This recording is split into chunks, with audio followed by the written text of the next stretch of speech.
How are we doing, boys and girls? Good morning, good morning. I moved and clearly was being too interesting in the kitchen. Alma also moved.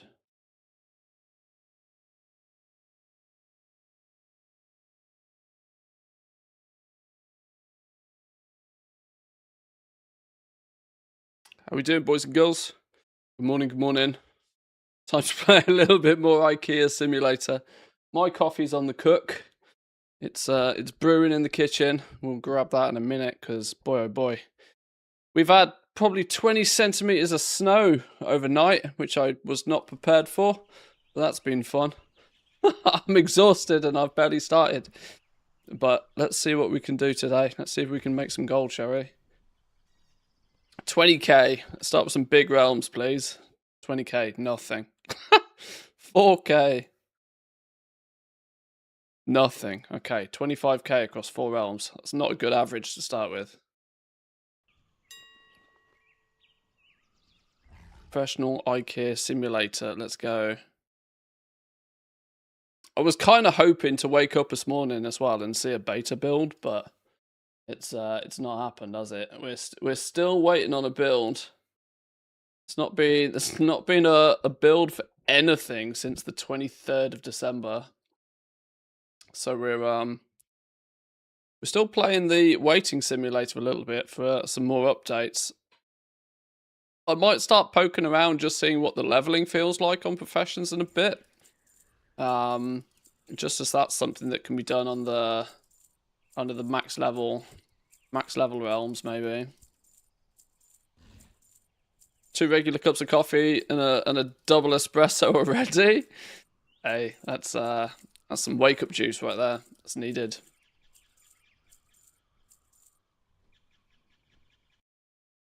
What really seems to be encouraging the Brutos to procreate. They are taking over. Yeah, some shards I spawn in on. Some realms are really it's a bit of a long boy fest, isn't it? I know what you mean. Problem is it's such a goddamn optimal space to be. It's outside, so you can long boy, but you've got instant log out. You've got bank, vendors, you got everything within 3 steps. I still think Alliance have it better, but you gotta be... Alliance have it better, but you gotta be an engineer.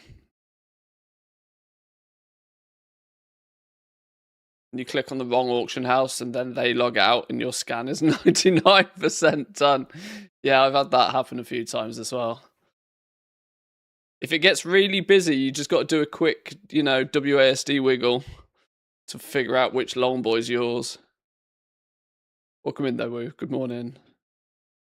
Haven't followed the beta lately. Are there any new changes? No, not for ages. This is why we're waiting on a new build before spending too much time paying attention to the beta. 15k we take. 5k.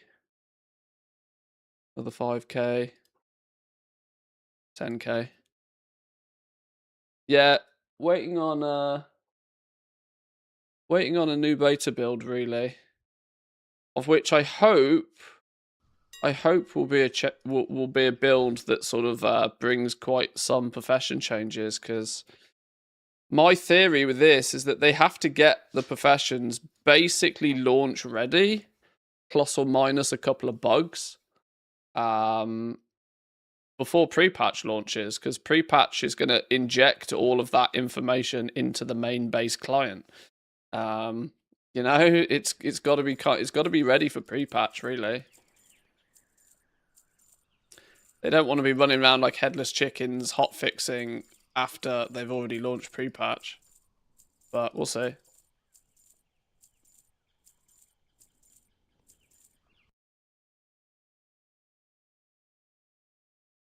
It's kind of just chill waiting room mode almost to a degree.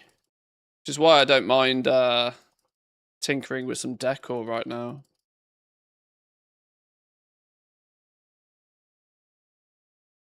It's very odd to have this much of a goal making opportunity this late in the expansion, so I'm kind of liking it.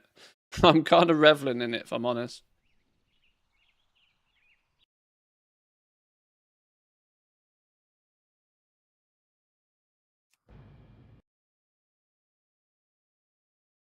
I'm not going to mess around too much doing any shopping for deals. We'll just try and get everything listed first, and then we'll see what we want to do.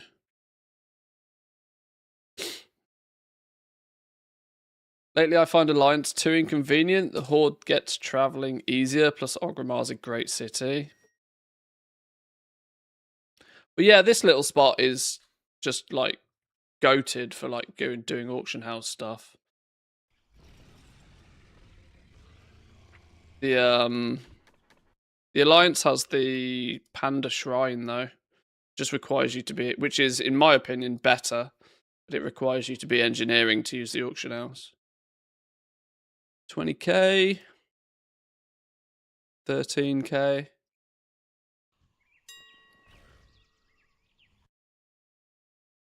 I spent pretty much the entirety of Shadowlands in the shrine.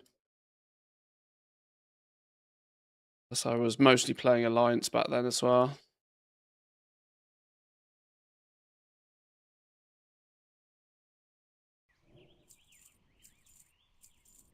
It's kind of weird that being reset day, but not really having much of any desire to do any reset day kind of shenanigans. Usually we've been like, oh, reset, check vaults, and go do a bunch of stuff. And like the actual playing of the game side of things for me right now is so heavily focused on goal making. It's kind of a bit weird. Feels odd for me.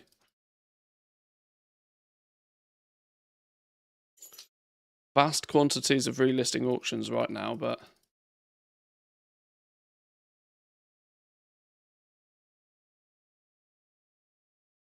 kind of got into a little bit of a rhythm over the last few days. Get these auctions listed preferably before what is midday my time. That usually means I can do a repost just before I go to bed. If I post them at 12 hours, or at least I do a cancel scan and repost later in the day. The evening sometime. Helps catch a lot of the degenerate stay up all night kind of players. My coffee done. We need this coffee real bad. Whilst these are logging in, let's grab that coffee.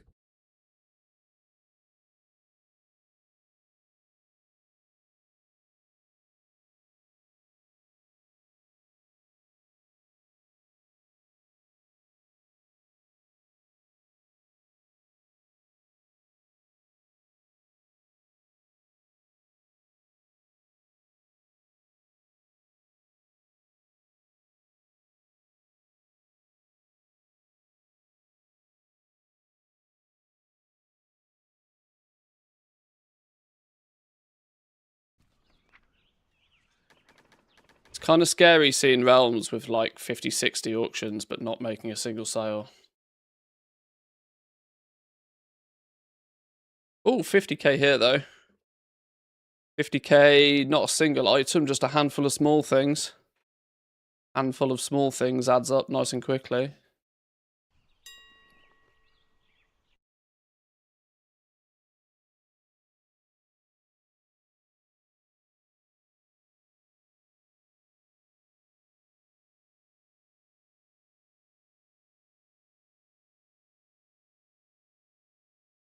I'm so glad that I've got this set up on 4 accounts though.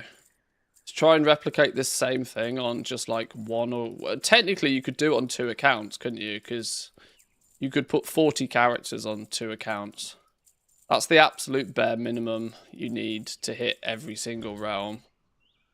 Because unfortunately there are still more realms than you can have characters on a single account.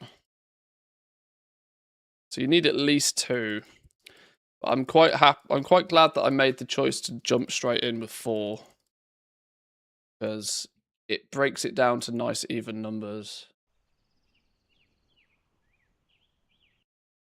And the timings of things work out quite nicely when it's 4.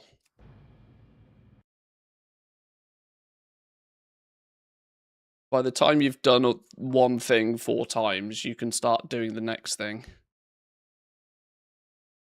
Do you know if gathering's going to be available?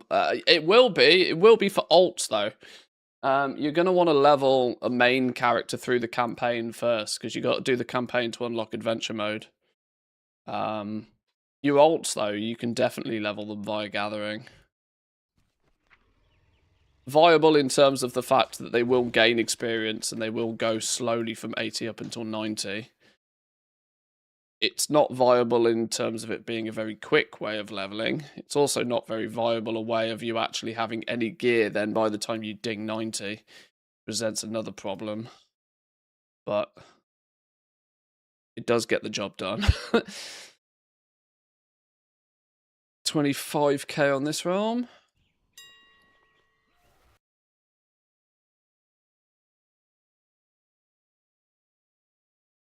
I can sort of understand as well for a lot of people why decor is kind of like starting to get a bit questionable on the value proposition.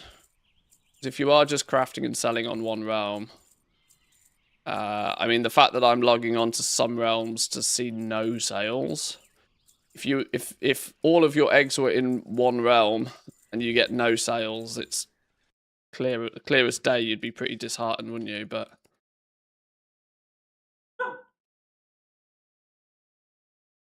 I can afford to have some realms where I don't sell anything, because luckily the law of averages means I sell other things on other realms. I'm also starting to spot a lot of the same names again, by the way.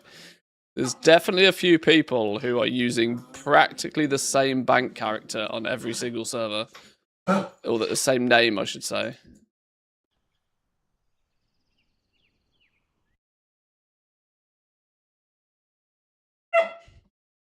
Yeah, a bit of Warbound gear will help if you level. You level via gathering. For me, leveling, like, because I don't do a huge amount of herbing and mining at the beginning of an expansion anyway, I know it's very lucrative to do, but I often feel that I could add more long-term value to my account. Like, and you know, herbing mining's 50k an hour. It's flat. It's default. It's straightforward. It works. But I still often feel that there's better use of my time at the beginning of an expansion. Although the Midnight is gearing up to be such a different expansion for me that I don't know what approach I'm going to take personally. Server name XYZ is very common. Yeah. The amount of times you see the realm name in the character name is quite funny.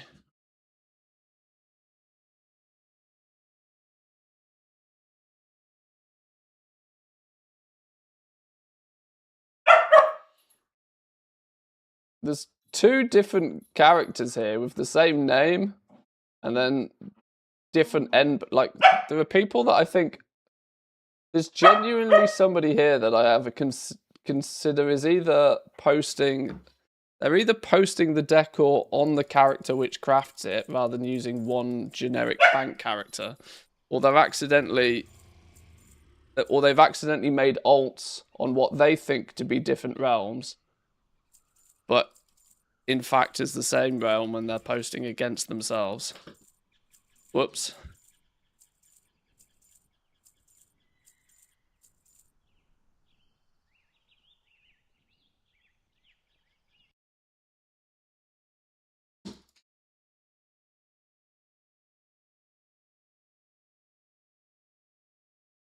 Finally looked at the price of furniture on different servers. It's kind of crazy. 5,000 on one server and 30 on another. Yeah, why do you think this worked? Why do you think this is printing gold right now? Why do you think this is absolutely printing gold? I haven't been doing this for charity work.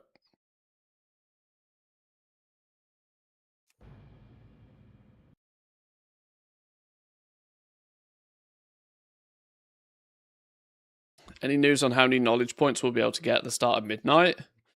Roughly 50 in week 1, plus or minus however many first-time crafts you can harvest. Is the rough number.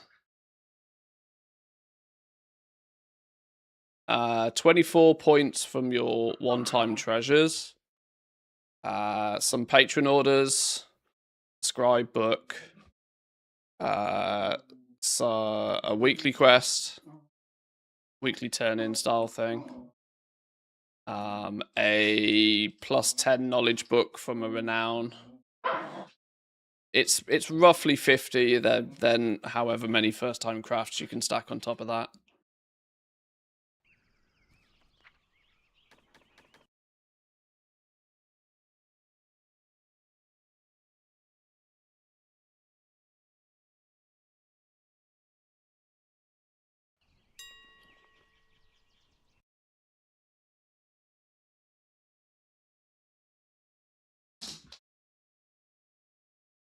It does kind of feel as if it's going to be slightly less than what it was in the beginning of the War Within, because one thing they haven't copy pasted is the three knowledge point books from the Artisans Consortium Quartermaster.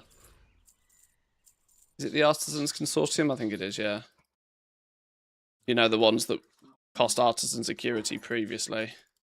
Like 200, 300, and 400. They haven't copy and pasted those over this time. Or if they have, I haven't spotted them. But that, in essence, means that there's 30 less knowledge points available week 1.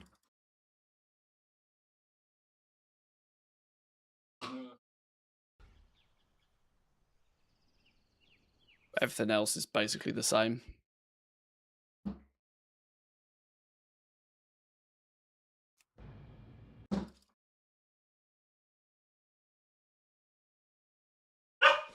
Most crafted reagents require about 80 knowledge points to guarantee the top rank. I'm not convinced pushing for max quality. I don't think pushing for max quality. Like two things are factors here that I don't feel makes it a smart move. One, there is no way to, with the shuffle being nuked, the shuffle basically removes there being any ability for somebody to really push further ahead of others. Knowledge point get 40k, we'll take 40k. Knowledge point gain is going to be relatively normalized across most players. And for that reason, you will find that if you push for max quality first, like spend all of your knowledge points pushing to be able to make something at max quality, you're gonna stumble across two problems. You're gonna stumble across problem number one, which is that most people doing that will unlock that pretty much exactly the same time, and it is not requiring some serious next level commitment or investment or skill gap to obtain.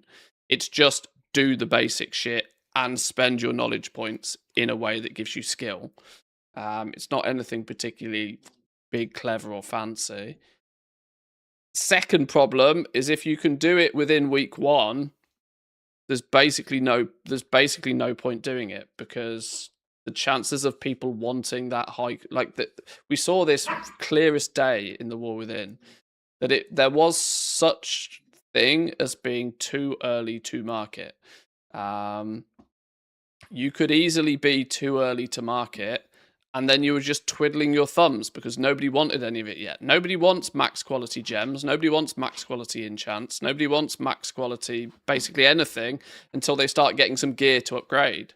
There are exceptions to that rule. There always are. But like generally speaking, most things that you could max build by doing a shuffle put you in a bit of a risky position that sure you could guarantee mass produce at the highest quality, but nobody wanted it.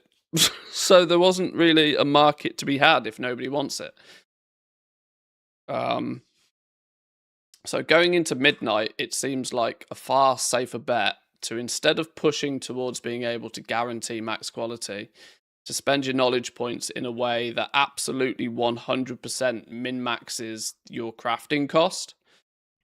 And eventually you'll get enough knowledge points to produce at max quality. But at least you'll know that you can, the quality that you can mass produce, the normal quality stuff, you will have the absolute best possible price on it. Meaning that you can, from literally day one, be hyper competitive. And there's a good chance that by the time people start wanting the mass, start wanting the top quality stuff, you'll not only be super efficient on your crafting cost for the normal quality, but you'll then also be able to mass produce the max quality if you want as well. There are some professions like tailoring that's going to get a bit weird because they need just like ridiculous amounts of knowledge points, but generally speaking, there was value in pushing for guaranteeing max quality stuff in the War Within. And some of the markets worked very well for it, but some of them fell flat on their face.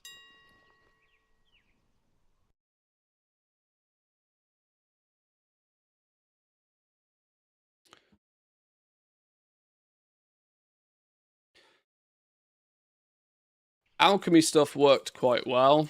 Both flasks and potions worked very well. Simply because people tend to need their flasks and their potions before they get gear.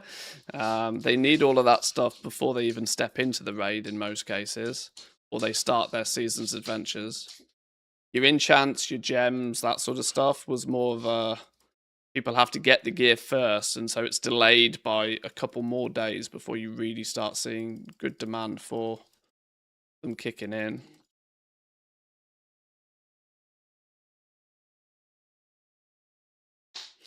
We won't be able to craft top stuff until 2 resets pass, and people will need those crafts in week 3, so it lines up well, I think. Well, it depends how many first-time craft bonuses your profession can throw your way. I mean, 50 knowledge points plus whatever you can get from first-time crafts within the first week. Then when we get the first reset, you'll have all of your patron orders and all your weekly stuff to do again. So that's 15 or so knowledge points on top of that.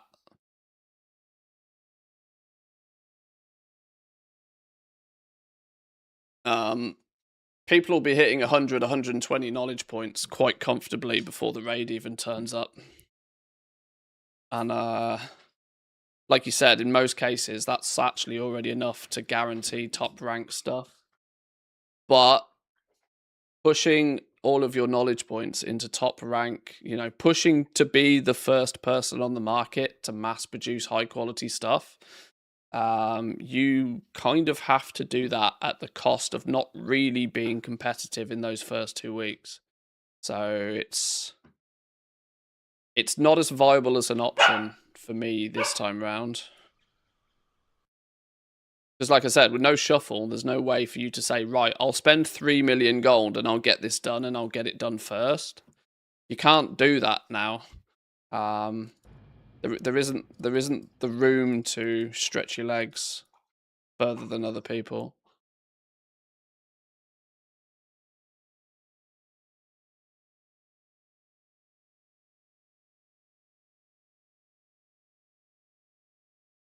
Oh no, did I spill coffee on my jumper?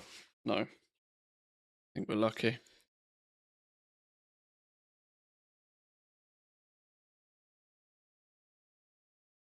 But once we start seeing some more finalized, 25k, more finished professions, all of this sort of stuff can then start being mathed out. The big question mark at the moment is profession tools still. Because if you are going to have to be choosy about what profession tools you get, that will also need to be considered when planning what strategy you use with your professions for the first season. If they slap on a huge amount of moxie cost, to the profession tools, you might basically be somewhat restricted to only like upgrading one tool a week. And if you can't get full build in less than 3 weeks, you can't guarantee mass craft anything anyway. So it's gonna be tricky. And you're also gonna be incentivized to use your Moxie pretty heavily on recipes as well. Some of your best recipes are likely to be locked behind a Moxie recipe.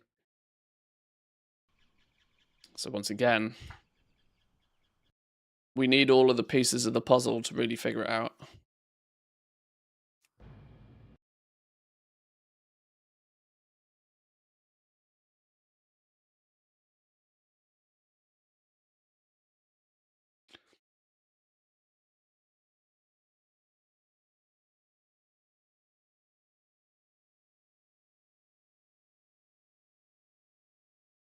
It's annoying we haven't had a beta update in 3 weeks. Blizzard do this every year. They take Christmas and New Year off. It's just slightly frustrating that, you know, in 2 months, you know, at the end of February they're launching an expansion. So, you know, we're kind of we're desperate for updates right now. But they do this every year. They take Christmas and New Year off. There's nothing happens for about 2 weeks at Blizzard HQ. Oh, 30k on this round. We've had some in on each of these so far. Take those. I feel bad for, like, it must be a horrible working environment at Blizzard right now. You know, January is a tough month for doing anything constructive anyway, because you've just had Christmas. The theory is you're meant to come back after Christmas nicely refreshed and ready to hit a new year, but let's be real. That's not the scenario for most people, is it?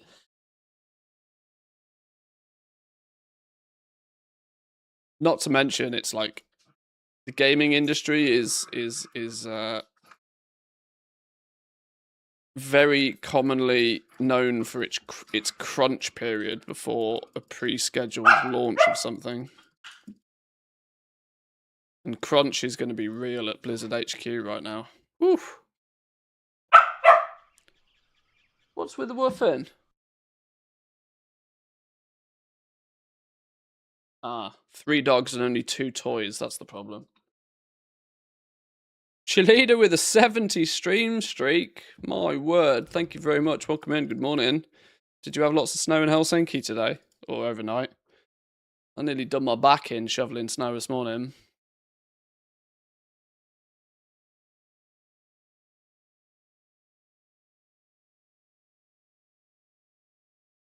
Tools provide the same amount of skill, so it doesn't matter if they're blue or purple. Well, well, you say that. You are gonna if you are looking to mass craft, you want the epic ones because they have more stats. You don't technically need the epic. You need at least a rare one, but you're absolutely going to want the epic ones. Now, if you have to spend your precious Moxie, you are probably going to want to only have to spend it once. You know what I mean? But if they make the epic tools cost more Moxie than the rare tools, and you have to decide, right, am I going to unlock full build as quick as possible to compete with the mass craft? It just already feels messy. It already feels really messy, the whole thing, which is why I think they haven't put the Moxie on the tools so far, because it could get really messy if they don't balance the numbers properly.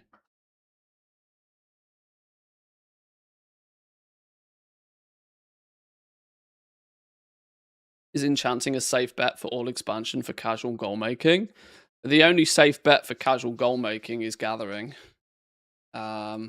Profit is a luxury for those who work harder than the average. And of course, for most crafting professions, you're always dealing with a profit margin.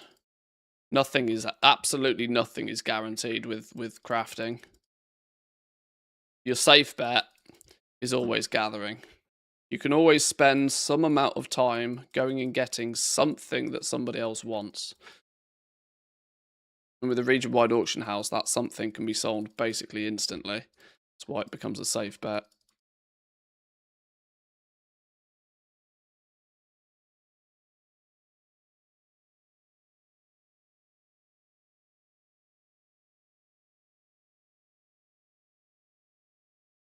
Make crafting the epic ones require the rare tool. Easy fix. What, to make it a progression thing? That you have to upgrade from rare up to epic. Make the rare one a material for the epic one. I mean, that would be quite clever.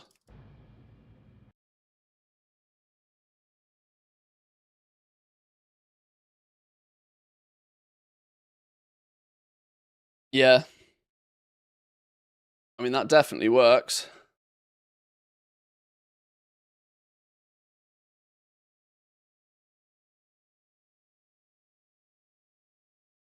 Yeah, concentration characters can basically, well, technically concentration characters don't need any tools at all. The only reason you pick up tools in any way, shape or form is because you don't need skill. You know, that's the whole thing, right? Concentration characters do not need any tools. They don't need any skill in their profession. They don't need anything. The only thing you need is the recipe. Anything you do choose to put on a concentration character is done with cost in mind. Every single penny of gold you spend on your concentration characters, every 1 gold you spend is 1 gold less you'll make from that concentration character and need to recoup before it will be useful to you. So in theory, in a world if everything was free, you could more than happily do just you could get away with just rare tools on concentration characters, but realistically, they don't even need those. And I think for a lot of players, they won't bother with any tools at all. Even buying greens off the auction house could be a bit sketchy. Because even green profession tools off the auction house can get a bit pricey at the beginning of an expansion.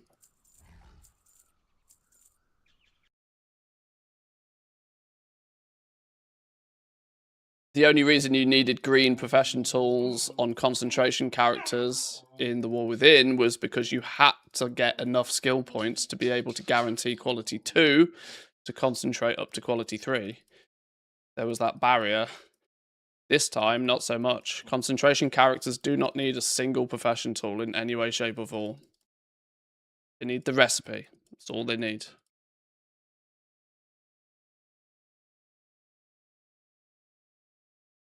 If we're talking about bare minimums, at least anyway.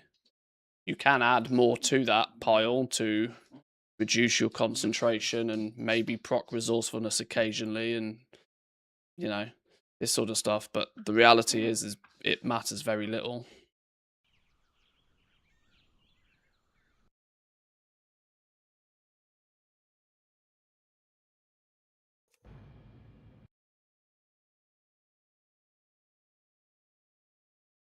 The problem with gathering is that I always see multi-boxes.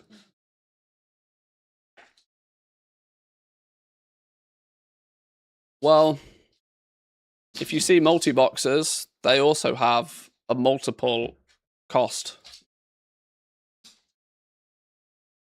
If you're doing it on one account, you'll pay. If you're gathering on one account, you're paying for one account.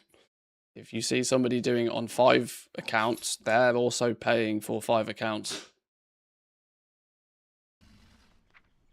So they need to make at least 5 times as much profit. What you tend to find is that multi-boxes do it from the perspective of efficiency, that they can do 5 hours worth of farming in just 1 hour. But comparison is the thief of joy. Don't worry too much about multi-boxes.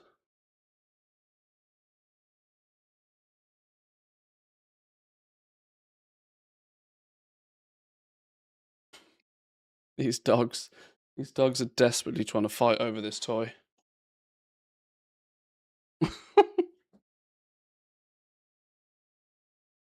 I've had to just straight up remove all of their plush toys because they're all in the mode of just shredding them.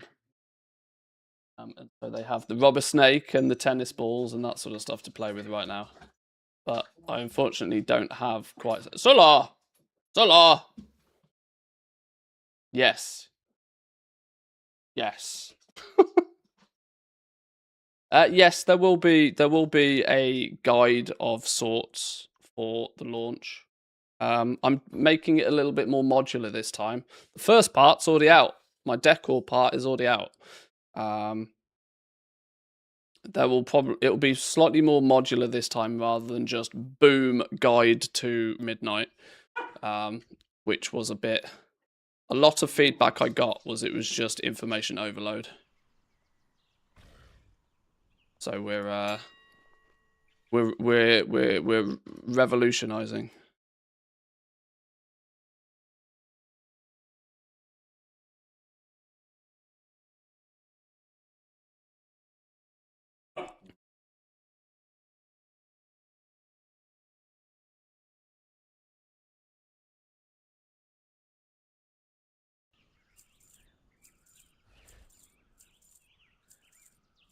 I bet if you gave them 3 of the exact same toy, they'll still fight over one of them. Well, yeah, I'm aware that the fighting is part of the fun.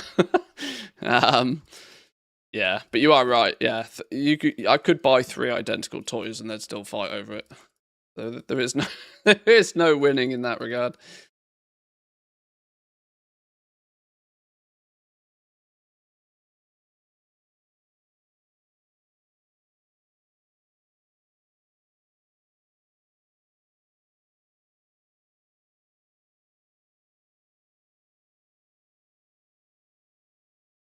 Right, there's that lot posted. Need to quickfire these a little bit more to make sure that I get through them all within an hour. No procrastinations.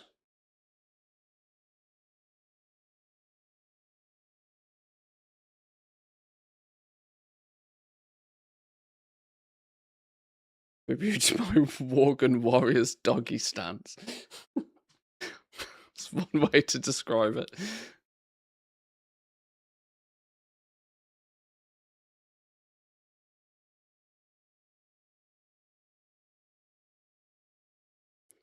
$14K. Nothing. 72 items posted, not a single sale. Absolute dead realm.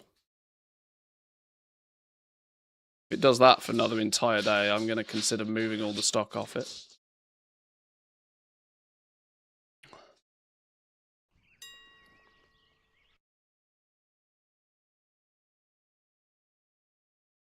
Either it's really competitive and I was undercut, or it's just absolutely dead as a dodo.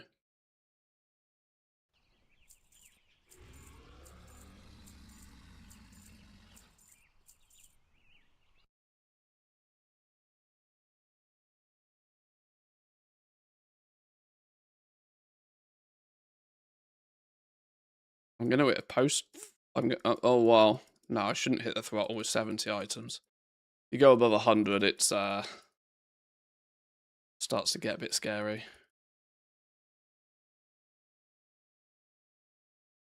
Sales have gone down due to Remix? Oh, you're saying that people are jumping back into Remix because it's like the end of Remix now? I'm not gonna lie, I still got some stuff I need to do on Remix, technically. But it's just my OCD completionism, part of my brain kicking in. It's nothing vital.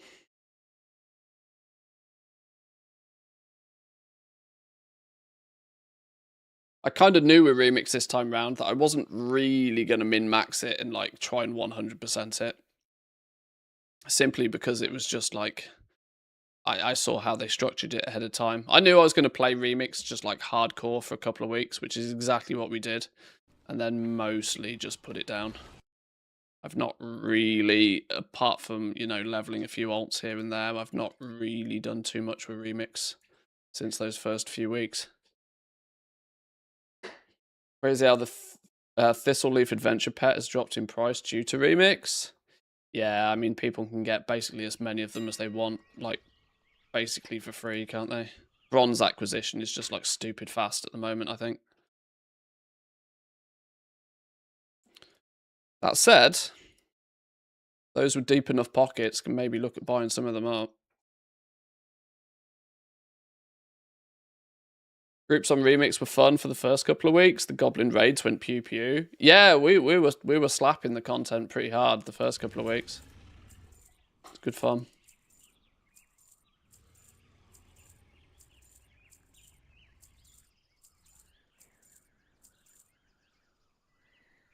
She's digging in the water bowl. I'm lambs.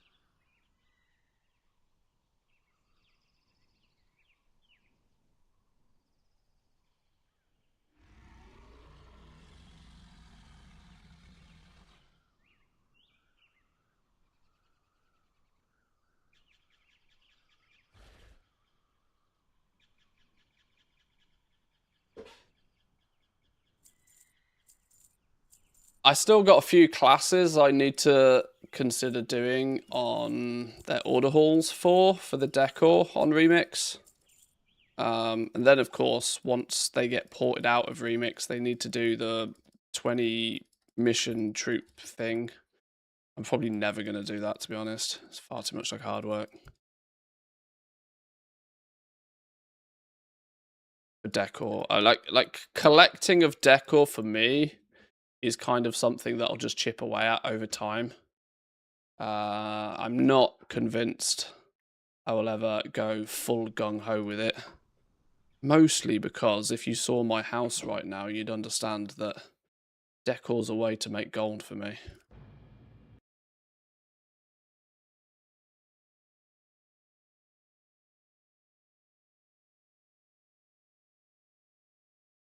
Finished it, took ages, all 12 of the order, research, and troop recruit stuff done. Yeah, that's wild. Isn't there some achievements to upgrade the order hall to, like, high level or something on all of the classes as well? Isn't that like a bajillion order resources or something? I can't quite remember. 50k? We take 50k, that's a better number. Oh, High Mountain Tanner's frame, 40,000 gold. Yoink. 27k over here. Just a few odds and ends. 139,000 gold? Hello. Whoa. Just a bunch of everything. Go on. That's literally half my realm's stock gone. Okay, well they weren't too bad. That was that's helped that's helped with the average.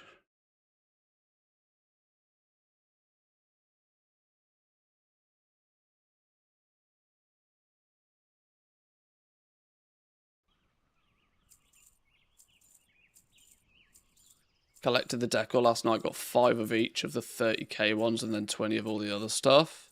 Oof.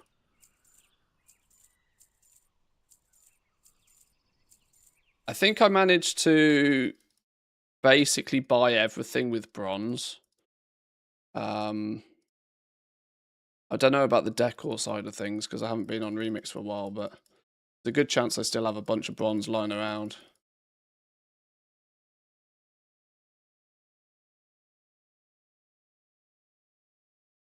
Comp stomp this week? Aren't the new what it's new training grounds or something is basically the equivalent of comp stomp permanently, isn't it? In Midnight? Pretty sure.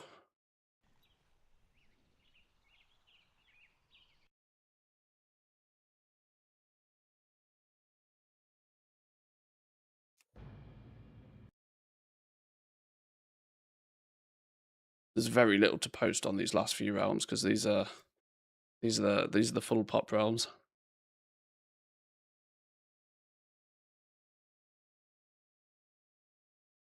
The new one doesn't seem to give marks according to some of the comments I read somewhere. Oh, I see. Oh, in that case, that still keeps Comp Stompus like Bismarck farming event for people who don't really like PvP.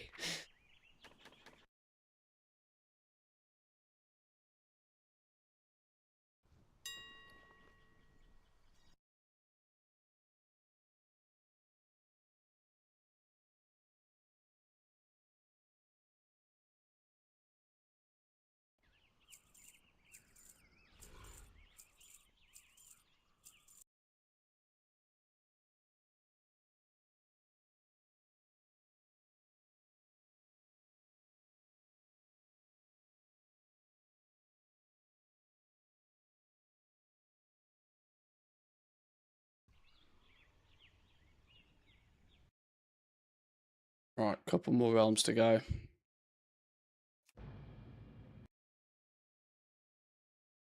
Wonder what the total's going to be today. Are we going to have surpassed 1 million gold, do we think? I don't know. I don't think I've had enough 50k plus realms to have hit 1 million.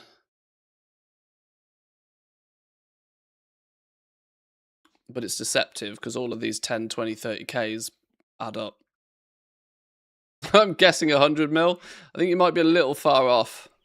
An order of magnitude away. But it's a good guess all the same. I hope you're right. I wish you the best of luck.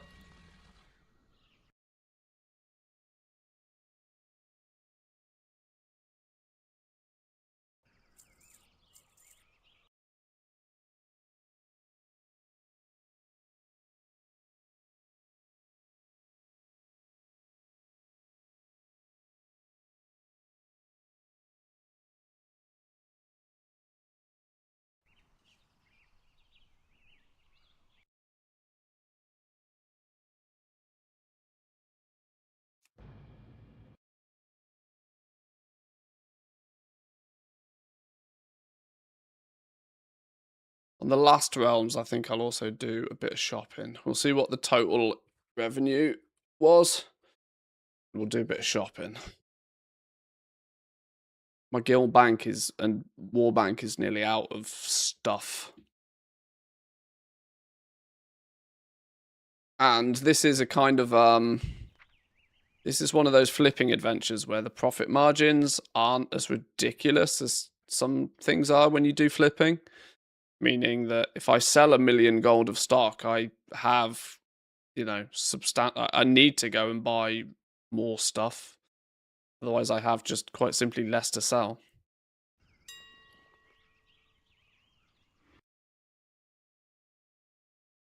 Seems obvious when you think about it, but you go too many days without actually restocking. Your list of value decreases by quite a lot.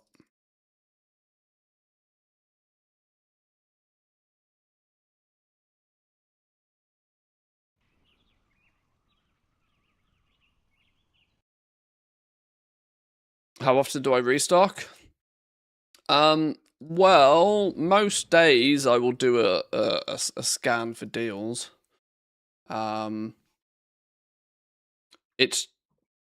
It basically depends on how much I sold the day before to how much I'm willing to spend restocking.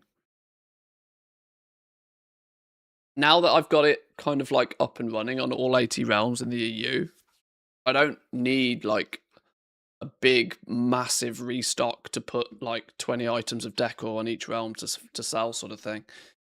So I can just sort of like, you know, if I sell 1 million gold of decor, I can spend 500k on restocking, and it should keep the inventory nice.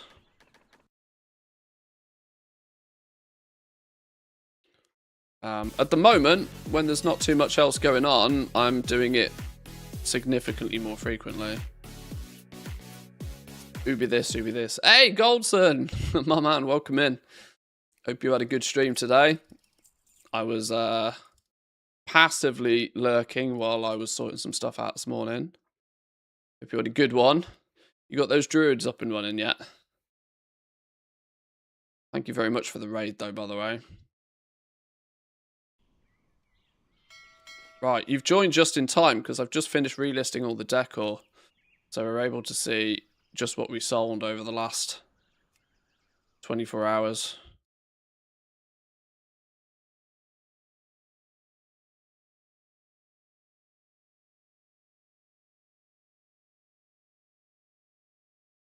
We get the calculator out. 169,564 plus 132,847 plus 136,678 plus 331,074. 770k. It'll do. It'll do. Wasn't quite the million I would like. I would like to try and keep to a million average, but I think days during the week it makes sense for it to dip a bit under. We did 1.4 million on Sunday, but a weekend day. I think we did 850k yesterday. Crash course on TSM is needed. Totally forgot how to make that custom price string on the Mechanica that you showed me last year. Good question. I don't know how I did it. Oh, I just took, it's taking the market price of, it's taking the regional sale average of each of the Mechanica pets and the mounts, and then adding them all up and dividing it by the total number of Mechanica needed to craft them all. I think something that basically gives you an average sale value of a Mechanica, roughly. I think.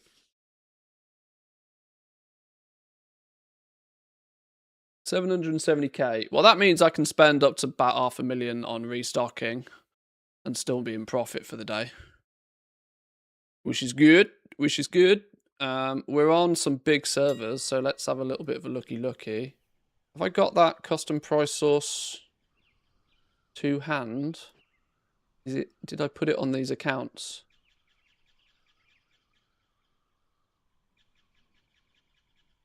I don't think I need my custom price sources for Dark Moon cards anymore, do I?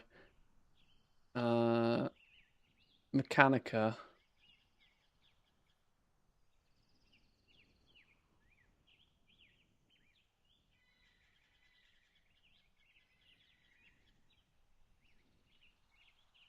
Same principle as the lumber custom prices. Yeah.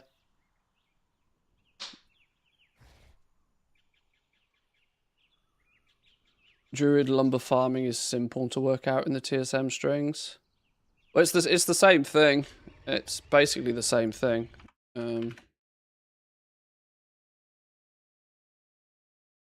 I flipping hate the way that TSM tries to make it look like freaking programmer code these days.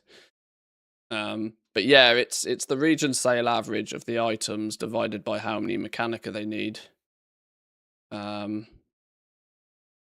So these 25s are going to be all of these 25s are going to be the mounts.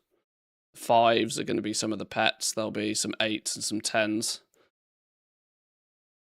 Yeah.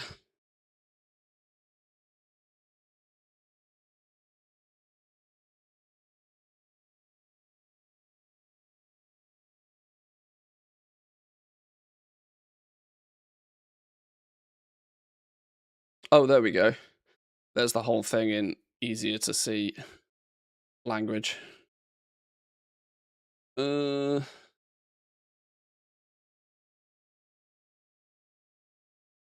don't have this in a paste bin or something, I don't think. Hang on.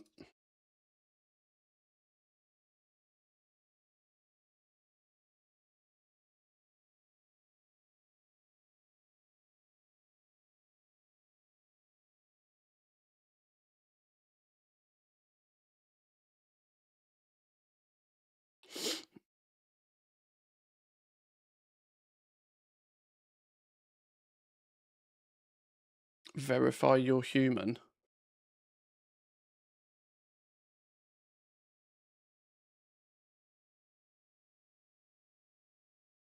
Try that. That's your custom price source for Mechanica based on sales data.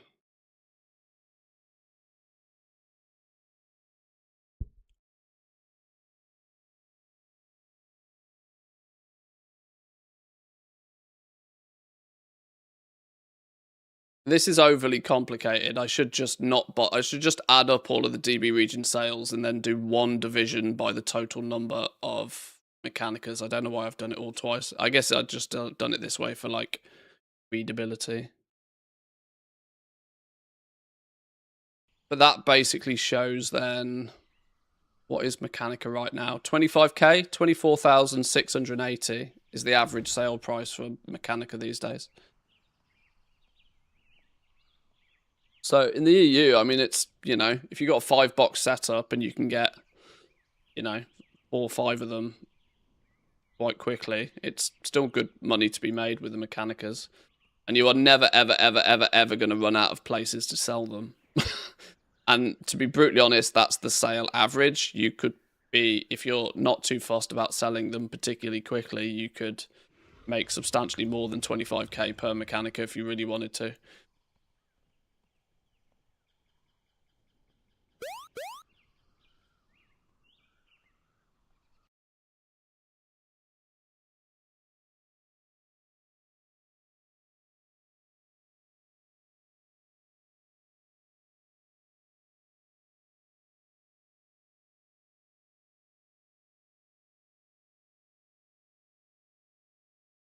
Anybody know if the rep tokens transfer when you transfer your remix character? No, I don't believe they do, no.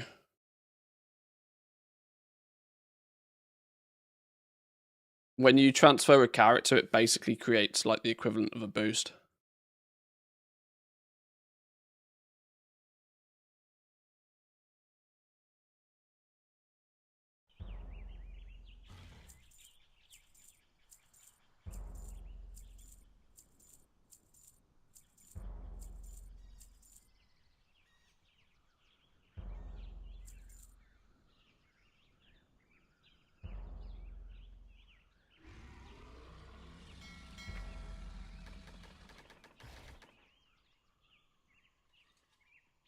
You go from being god to a day-to-day pleb. Yeah, that's pretty much how it feels. I've got some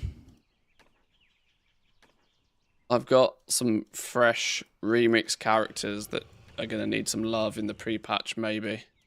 I maybe need to look at them and figure out what the hell I'm gonna do with them.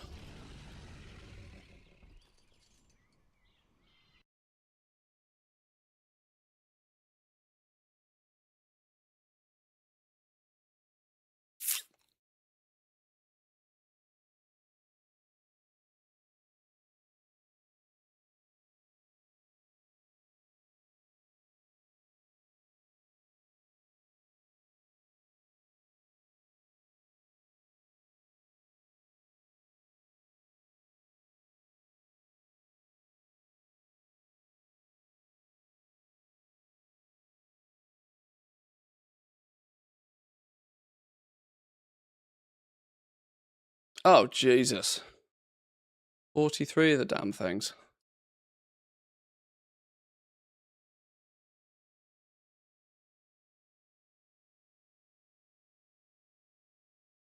Could have grouped the 3 mounts, then the 4 pets at 5 cost. Yeah, I mean, there's various ways you could do it. I think I chose to do it in a way that just makes it easier to read and understand what was actually going on.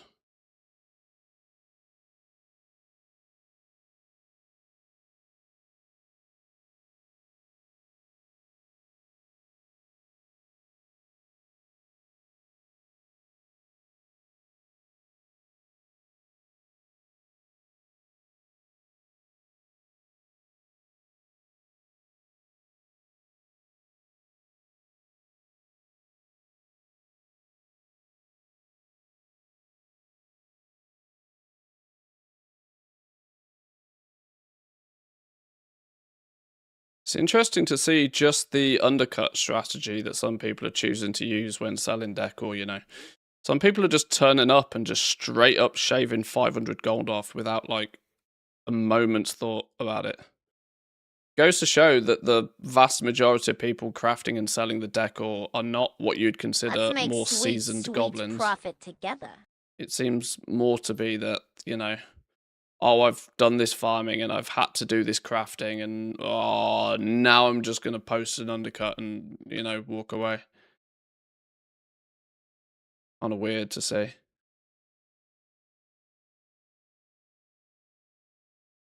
Oh, I'm the first person to, you know, be pro undercut.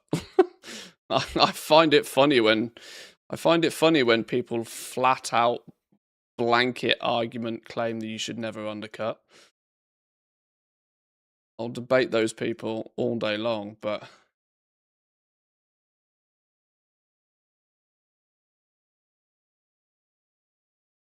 somebody else's loss is my gain, so I'm not going to worry about it too much right now.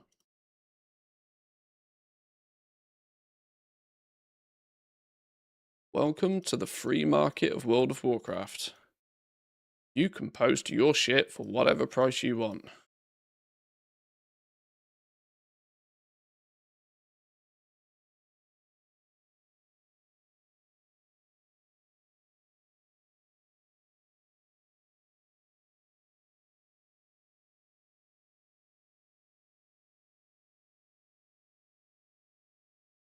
Just tested recycling with alchemy on beta. Just looks a bit I don't understand.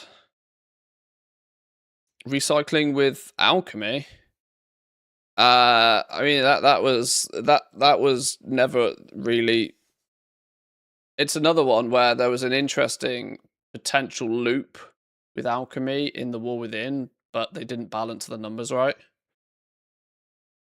There could have been an interesting concept where you would throw in your cheap quality 1 stuff with a chance of getting like a nice top quality flask out of it or something, but they didn't get the numbers right in the War Within, and in Midnight they've removed that functionality, so recycling is just purely to get the catalyst kind of ingredient that I think people need for the cauldrons.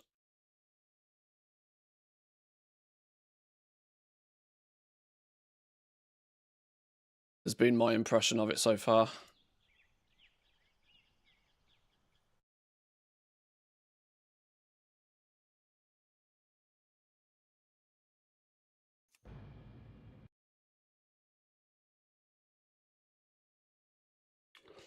You seem to want professions to cost gold and not print it. I mean, that is always, you know, that is always kind of their design.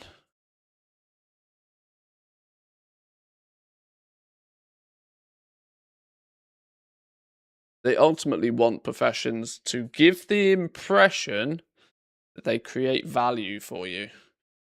Because without it creating any value for you, you very quickly come to the conclusion, like many did in Dragonflight, that it's just flat out pointless even playing with that side of the game, and so people just didn't. So that's a scenario to where they get it a little bit wrong occasionally. But for the most part, they do want professions to be a bit of a sink of gold. This is like, you know, I kind of try and sort of get this theory across a lot of the time, that profit is never ever guaranteed in crafting professions. The way you extract profit from crafting professions is you do something at an above average level of skill. Only the people who play with the professions at above average level are the ones that can do enough to extract profit from it. Now, even doing such might not necessarily be worth your time doing if the profits are not very high. But an awful lot of people lose huge amounts of gold playing with the professions because they don't do it at an above average point. They, you know, they half a job it, and then end up losing all of the gold that they spent leveling it up. Oh my lord, what's this? Bouquet costing 20 dust and 4 shards.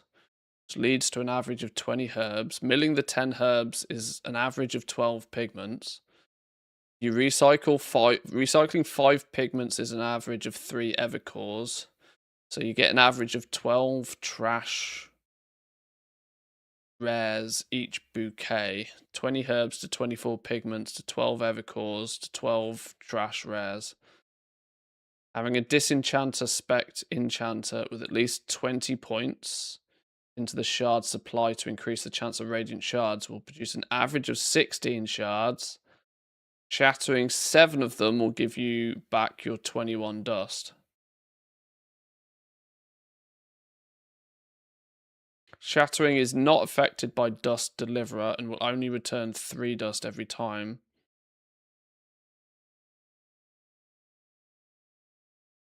Giving you a profit of about 5. 7 radiant shard shatters gets you your original dust cost plus 4 shards.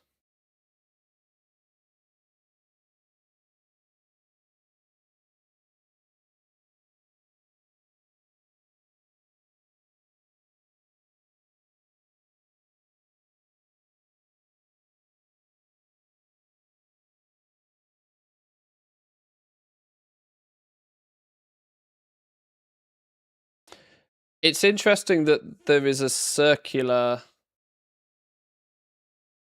system at play there.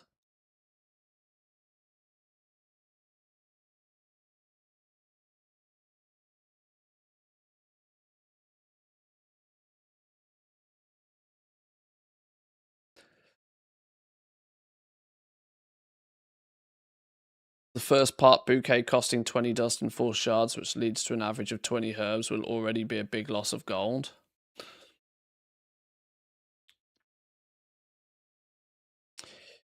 Yeah, for it to be of great value, each step of the process has to spin a small profit.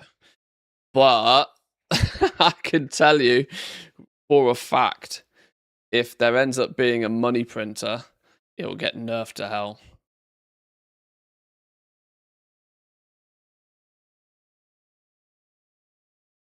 It's it's an interesting play though.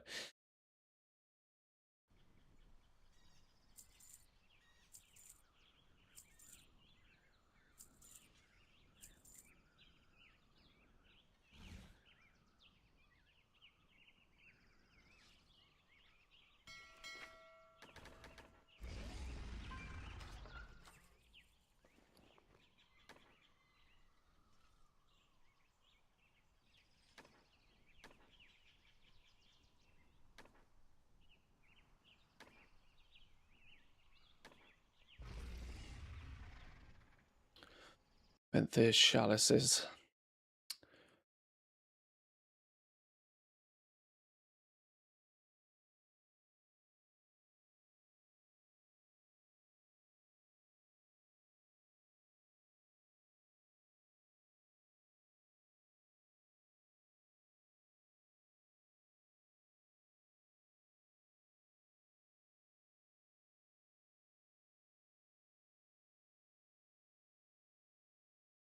I kind of want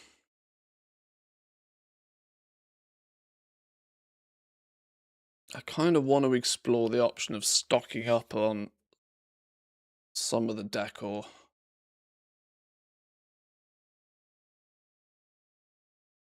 But I'm also quite cautious still about not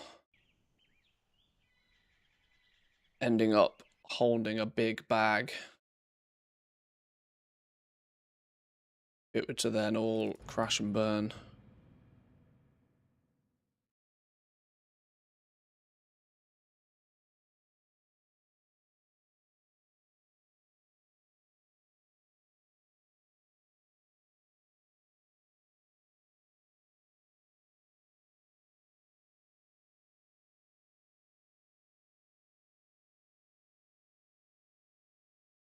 Is it that you only need 1 Evercore to make a rare item with engineering? The issue with that feels very much like it's just not balanced the mats there. The whole circular aspect of that is It's kind of what? Yeah, see, now that screams not balanced yet to me. That absolutely screams not balanced yet. Anything that can be made with only one item always gives me the heebie-jeebies. It gives me that thought that Blizzard hasn't gone in and said, right, it should use 3 of this and 5 of that, you know? It just like, okay, it uses this and we'll figure out how many it will use later. I'm always overly skeptical of any crafted item using only one material. It takes 2 pieces of cloth to make a bolt, you know? It's like one of anything seems unnecessarily low.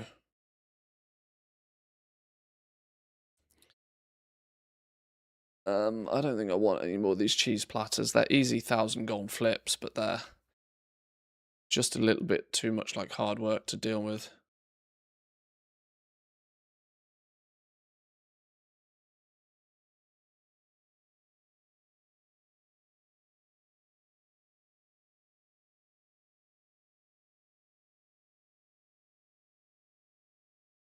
Flipping hell. Do I want this many of them?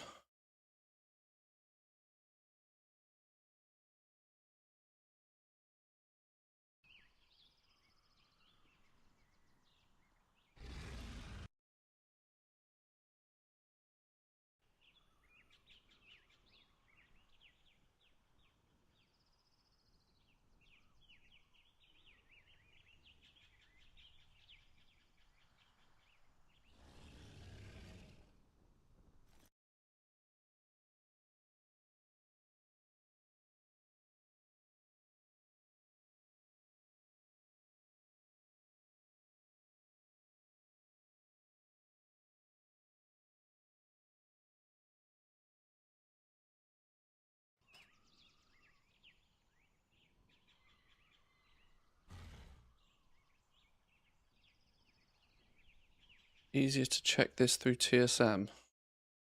Oh no, because TSM doesn't... yeah, okay, sure.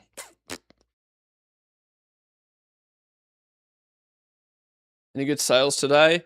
We did about just under 800k. So I'm on a bit of a shopping spree now to replenish the wares.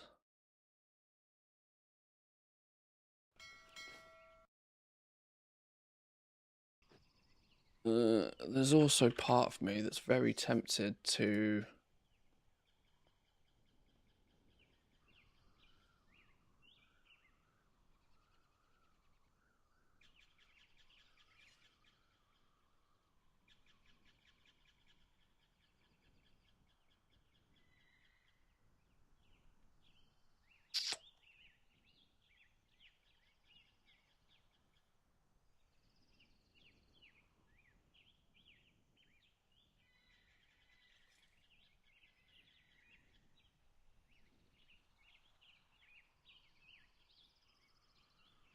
Oh, I'm just contemplating if using...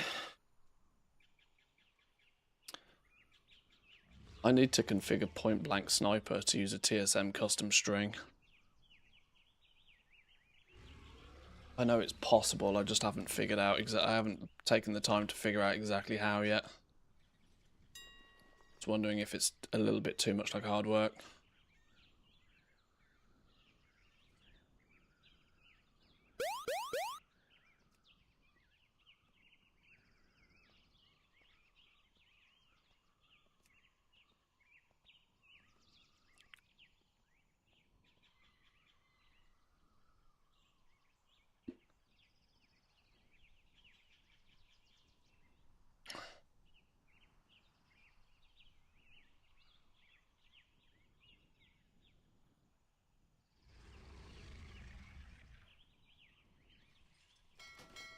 Whoa, whoa, whoa, whoa, whoa, whoa, whoa.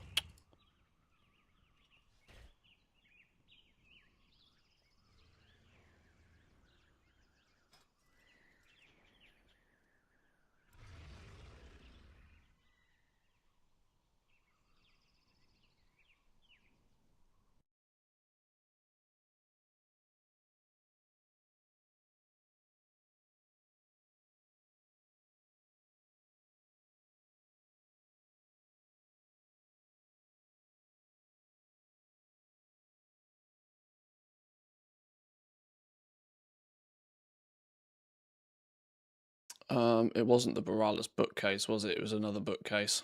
Flipping hell. Which bookcase was it? Law Walker bookcase.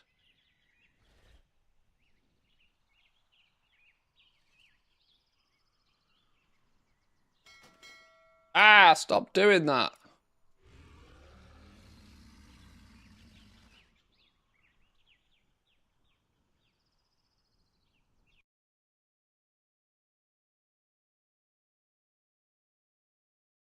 Okay. Bought a whole bunch of those and not really sold any.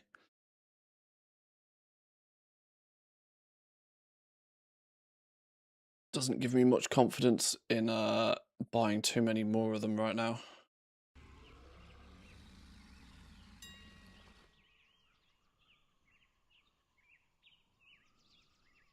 Black Rock weapon racks.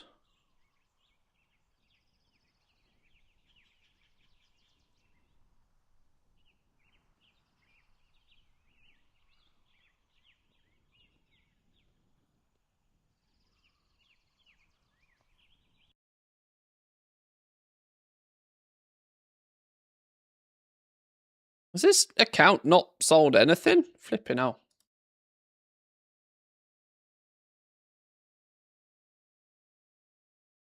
Okay, once again, bought a bunch of them, not sold many. The more expensive items are definitely a touch more challenging to flip round.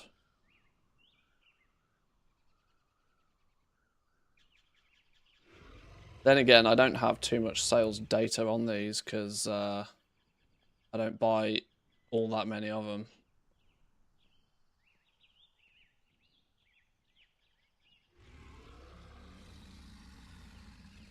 Okay, we're doing better on the fountains.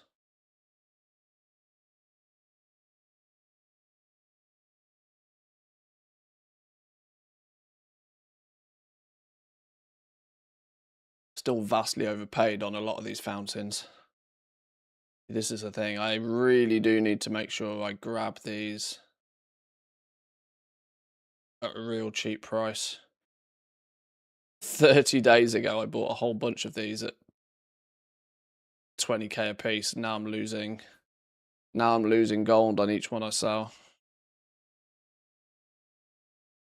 I would hope a beta build today.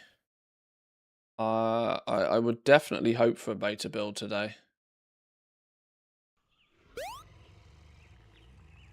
If not today, tomorrow.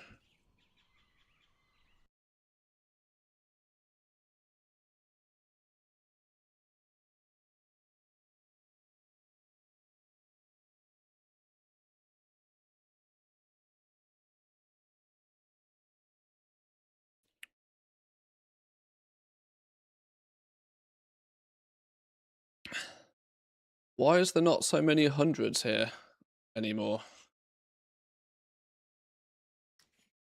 Be way more hundreds here.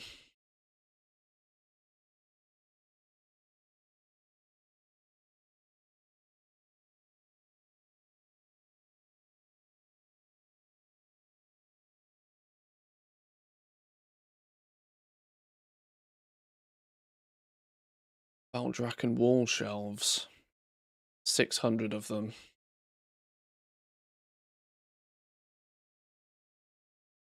Woof!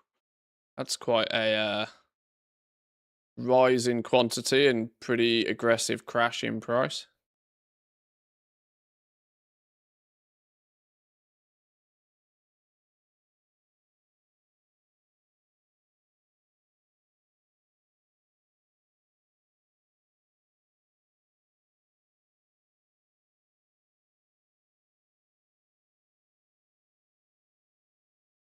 Yeah, the mid, we're now starting to see the mid-tier decor stuff.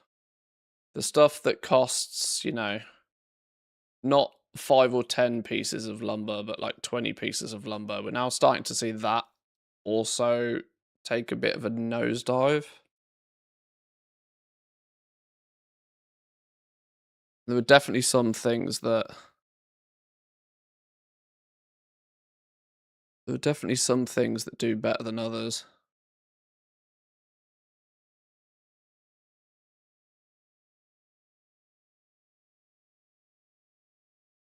It's this red line that's most interesting to me, though, is the total quantity of them available. You know, very quickly rose in price in the first couple of weeks, but has been basically stable ever since. And this first, this first initial spike in them was everybody going out farming lumber and everybody getting, 1, 2, 3, 4 of them on each realm. But for 600 of these things to exist, that's basically the same as saying there's like 8 on every single server.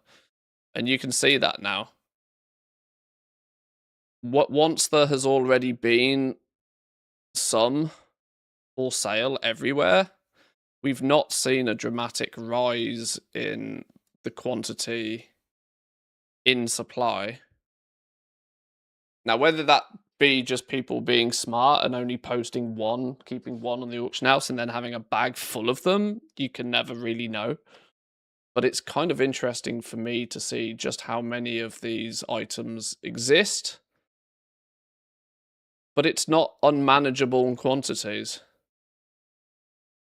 The hell happened here?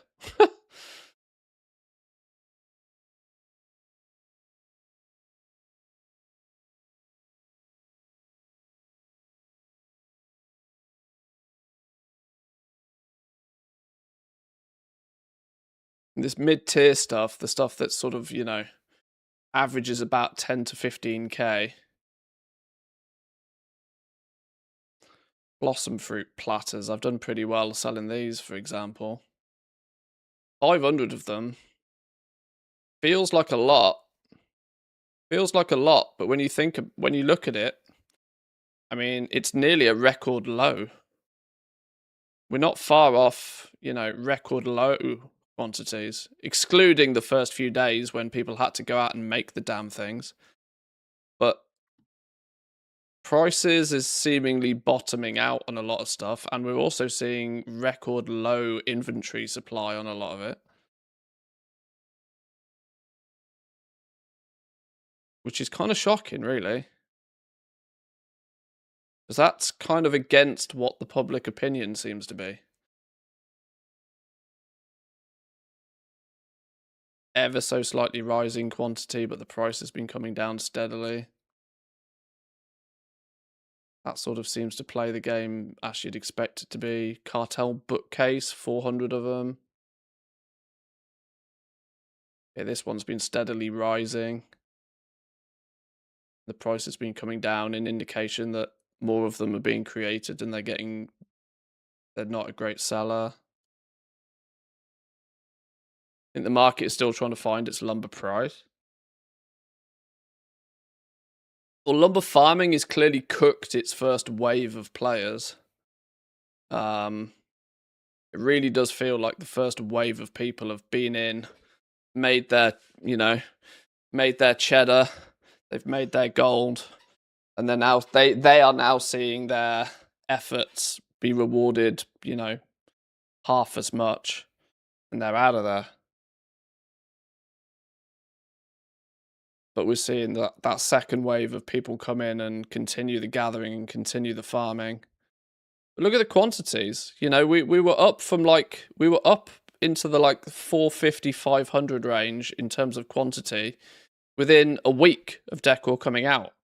But we've not really gone very far since. I mean, there's maybe 20% more stock, but that's in the space of huge amount of time. Over the entire festive period, during a period of time where there's really not that much else going on in the game, so players have had all of the time to go out and do the farming and do the crafting if they wish. Can't argue, yes, the prices are dipping. You look at the really expensive stuff, it's more pronounced. There's obviously far less of them because they're more expensive to craft in the first place. But actually, even these, an item that I don't know how much lumber one of these takes to make, but it's probably up there. or it uses some pretty expensive other materials. But look, region-wide, few days in, we had 350 of them. We're only averaging 450 of them now. It's not like the supply of them is just like stacking up and up and up and up and up and up and up. And the price seems to have basically bottomed out on these before Christmas. You know, the price on these is pretty much rock stable.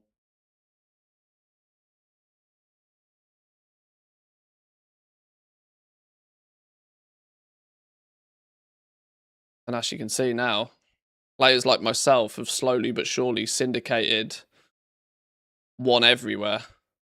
You can pick them up cheap for 15 to 20k. But most realms, you're looking at 25 to 30k to 40k. You know, some people are pushing big numbers.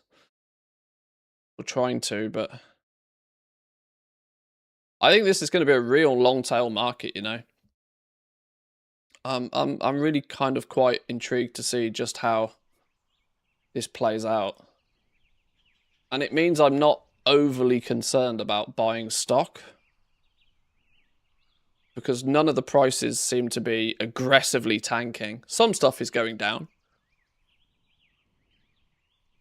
but nothing's aggressively tanking. It's the definition of a stable market right now. Which means if you do spend a bit of time running around looking for some quote-unquote deals, it's relatively safe still.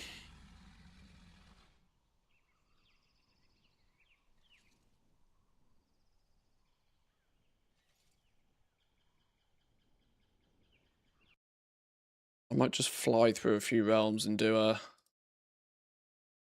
real deep discount sale. Search on a few.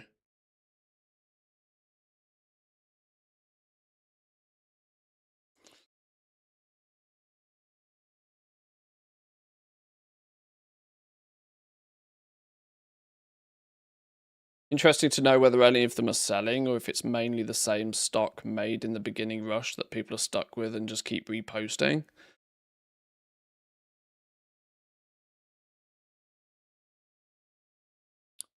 I mean, I'm still selling like 750k plus a day, which, look at some of the numbers.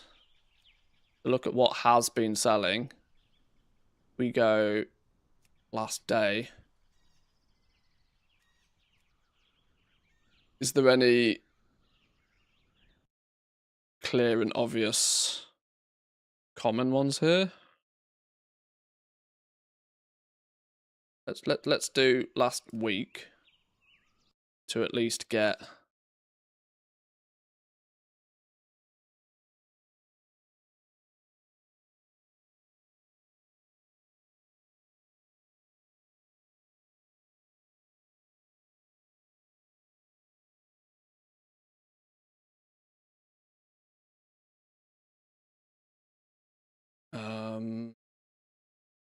be nice if you could filter by 2 columns simultaneously. By this column first and then this column second. You can do all that sort of clever shit if you export it to Excel, but I'm not bothered to do that. I might do it by name.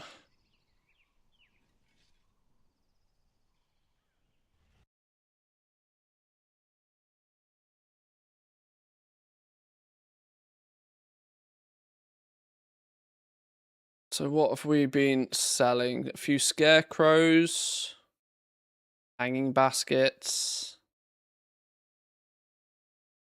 purchasing way more plushies than we're selling, at least on this account.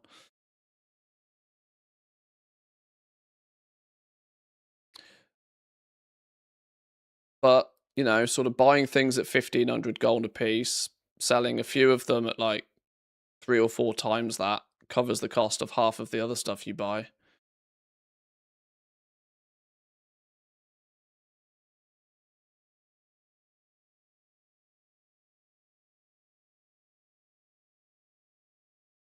Cartel XY capture crate, 30k. That was a good sale. Apparently I purchased that for 15,000 gold. An average sale price, I've sold a few of those, average sale price of 80k, which is kind of funny.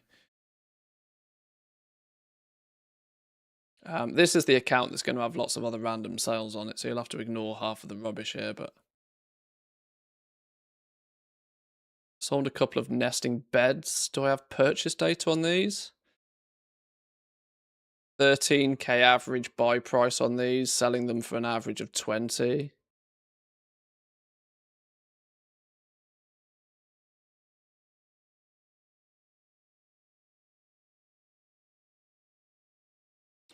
Focusing on, say, a dozen decor markets selling and one each connected realm would be manageable. I can't really tell you. I mean, manageable is as much as, you know, you're willing to do. Kebab platters have been quite good for me so far. Not purchased too many of them, but had more than double money when selling them out.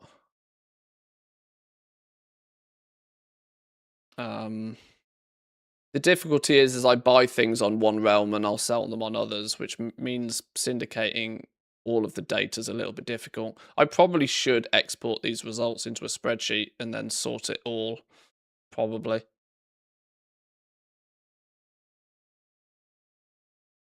You'd only have to scan for 12 decor items per realm is what I meant. But scanning for them doesn't matter. Like, it's as quick to scan for 12 items as it is to scan for 240 items. If you're using something like Point Blank Sniper. Once you've got the shopping list, you've got the shopping list. It takes a fraction of a second.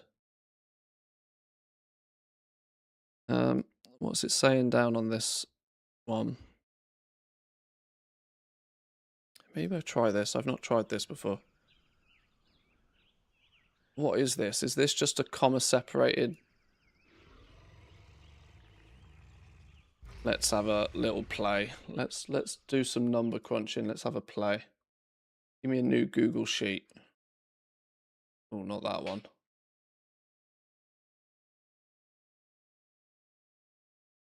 Do I have my Google sheet that's in dark mode?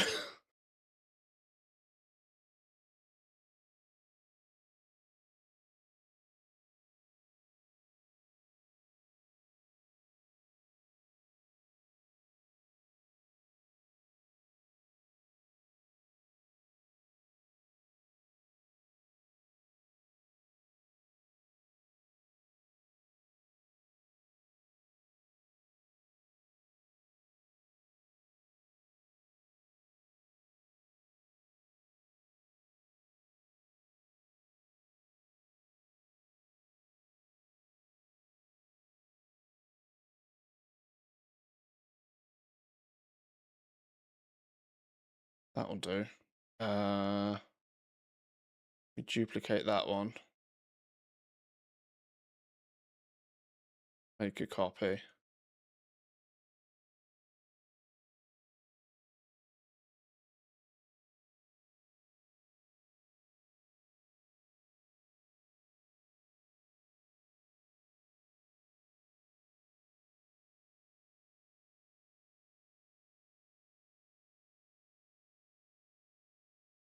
Right, let's try copy this in. Insert, paste.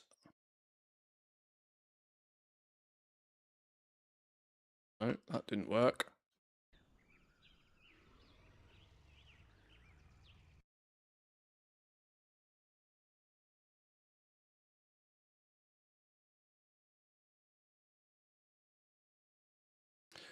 What's the separator here? Detect automatically. No.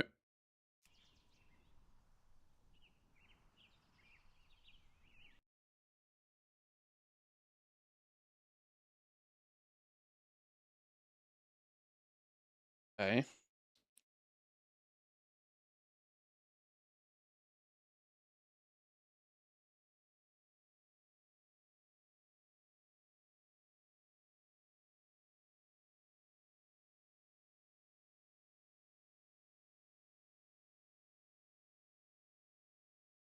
Time elapsed? Why is that here?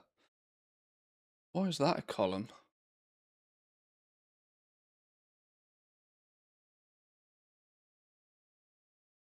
So we can import into here. We now get ourselves a nice cheeky list of sales.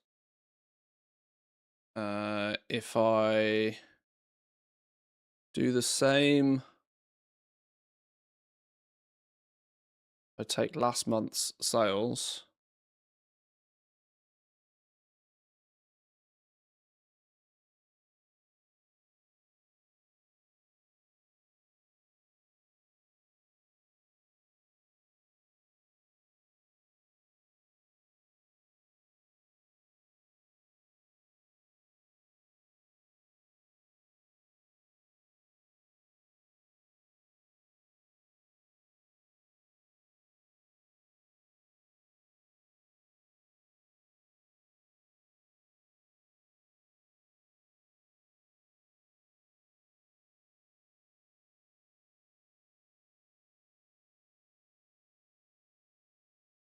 Let's do account number 3.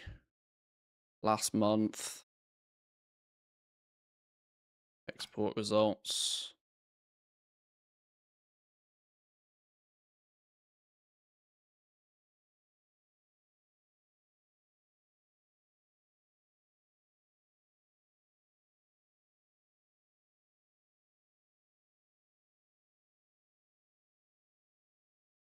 I've not tried to do this yet with Journalate. I don't know how well it works. I'm sure we can do some clever stuff with it.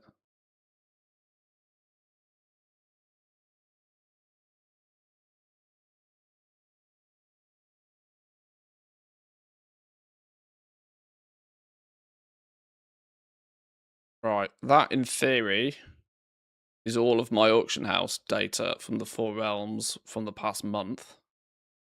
Now we should be able to sort this, right?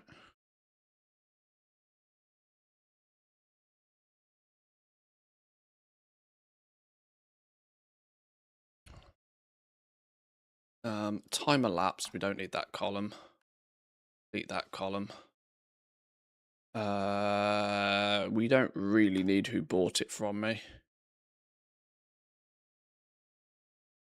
Although it weirdly might be interesting to see if the same person has bought a shitload of stuff from me. Including the auction house cut, cost out. We need to format these 2 rows to be...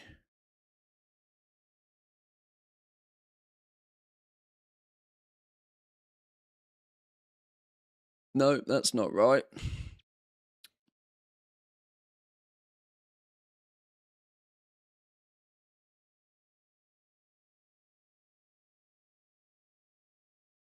That looks better.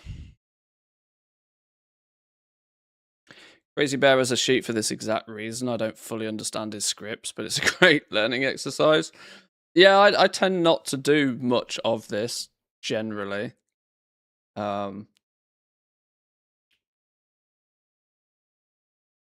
But if it's possible, you know?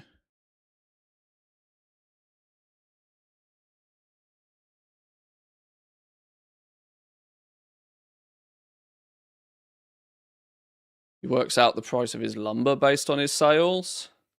Oh, I mean, that's already far too much like hard work for me. I'll just take TSM's data for that.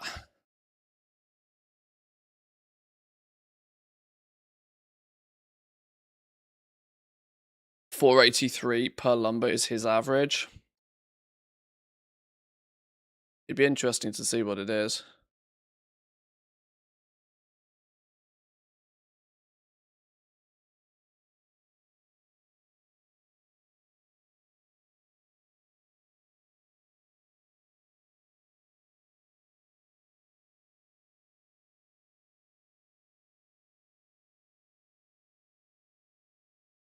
That doesn't seem to have worked, does it?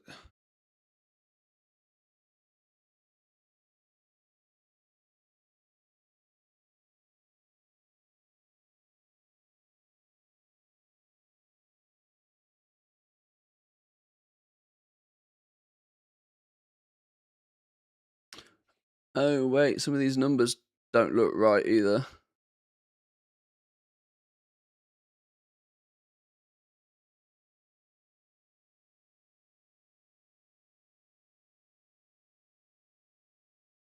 I don't know if I can be bothered to do this. I just realised some of this formatting isn't right on these numbers.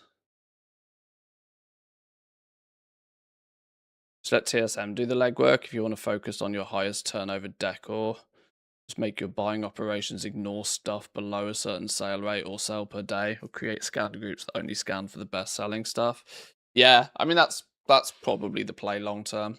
I was just doing this out of curiosity more than anything else.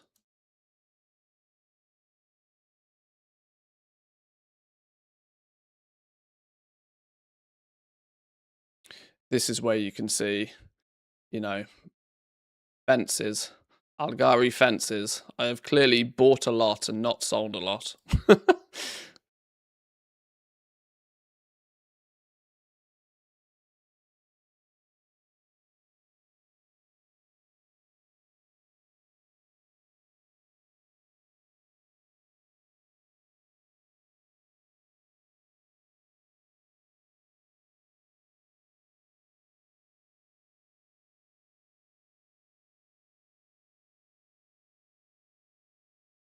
4,750 gold. One single fence post. It's the comma in these that's frustrating me, because the comma seems to be in the wrong place.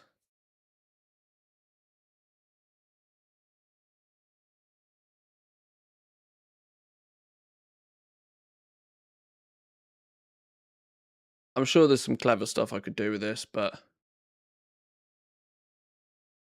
Ardenweld hanging baskets. Not that many sales on them compared to how many I've bought. Yeah, I could format and play all with this a little bit more if I wanted to, but the reality is I don't think I need to. I don't think I really need to pay too much attention.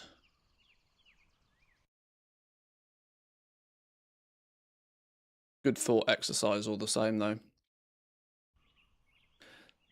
I'm just, kind of content with the fact that it's just going in the right direction.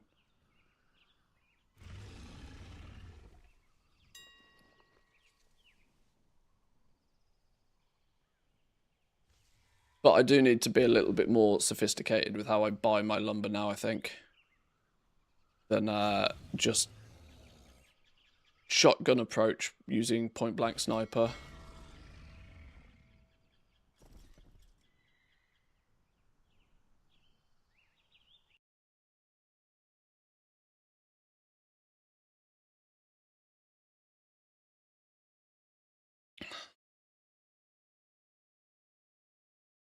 483 gold per piece of lumber. So I guess is Crazy Bear then farming all of his... He's not flipping anything. He's just farming all his own lumber, and he's crafting things and he's selling it. And then he's worked out that he basically makes 483 gold per piece of lumber that he's farmed based on his sales.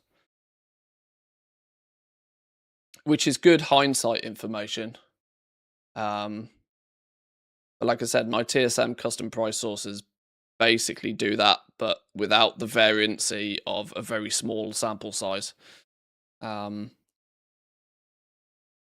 it does indicate, 483 gold or 83 times by, let's just say, an easy 250 an hour. It's still, it's 120,000 gold worth of value per hour farmed. Now, obviously, it takes time to craft the things. It also takes time to sell the things.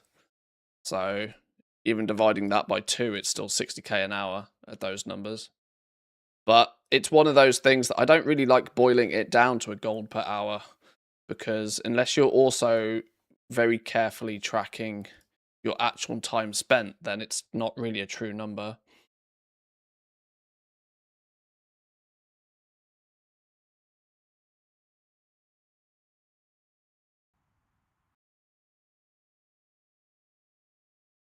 No, why are you not going there? What are you doing?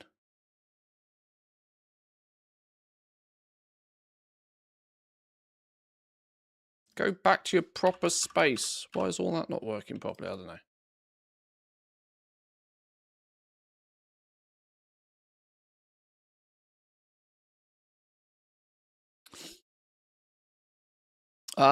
There's part of me that's tempted to jump on Remix, but I don't really know if that's high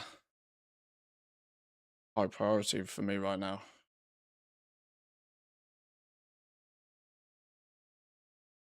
I actually might just finish leveling some of my professions on my gatherer before we get into midnight. That seems to be a sensible thing to have up and running and prepped.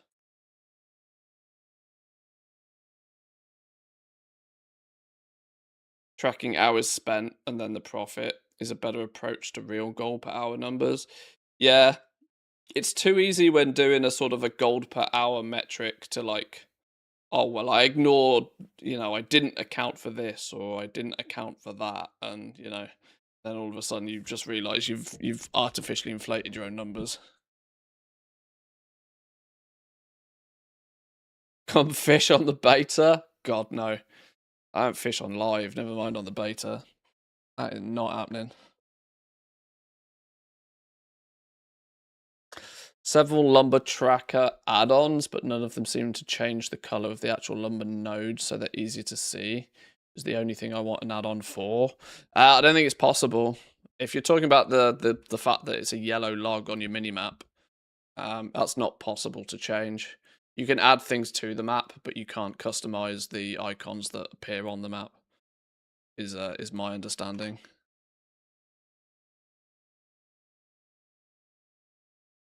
Ask Claude to do it. Well, maybe Claude can give you a helping hand. Classic. We need to do some more outland herbing. Apparently, outland herbing is our next adventure. Does that mean outland mining is also our next adventure? Yeah, outland mining is in a bit of a poo-poo state. We do some outland lumber farming whilst picking up some herbs and ore at the same time. I've got 3 different routes in Outlands: Terracar Forest, Zangamarsh, and what's the other one? Nagrand. Nagrand, because you also get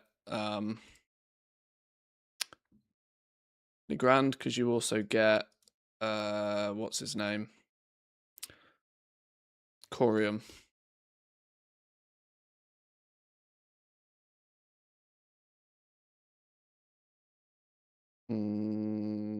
Mining. Outland. Go.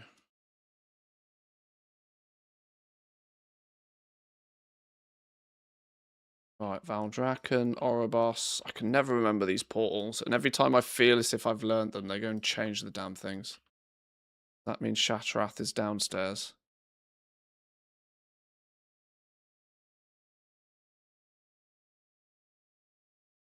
I've been meaning to kind of have one character be my gatherer for a long time. Every expansion I seem to pick up a new gathering character, and it's a really bad habit. And I'm trying to like... It's why I've gone back to using this character, because this was the character I think I did at least some Dragonflight gathering on. It seems quicker and easier to bring this character up to speed than to redo Dragonflight. Yeah.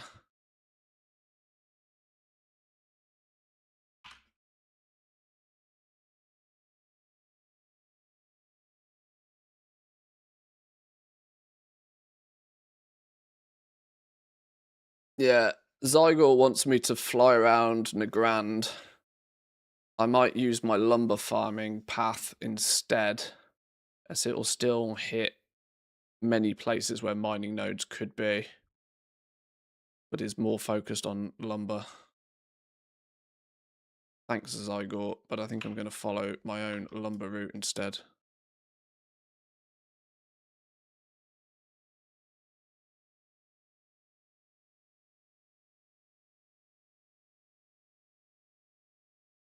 Yeah, and the grand for the Corium is probably grand for the corium is the play. I need the color changed on the tree, not on the map. 50-year-old eyes here. Oh, of the little axe symbol. I mean, I'm also not sure if that's something that can be changed either, if I'm honest.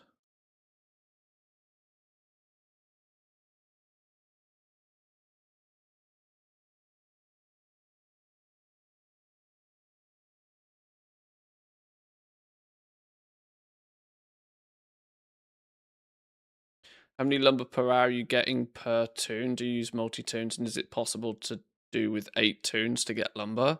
I mean, it's possible. Lumber nodes act the same way as other herbs and ore do. Yes, I could in theory be doing this on a 5-account setup, but there are pros and cons to doing it. For me, the cons outweigh the pros.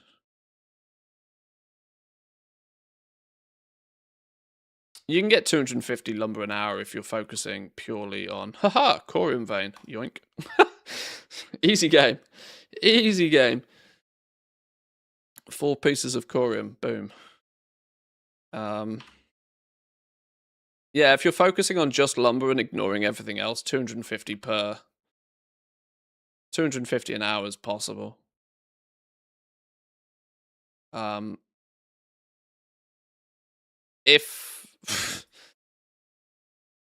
If you are going to multi-box your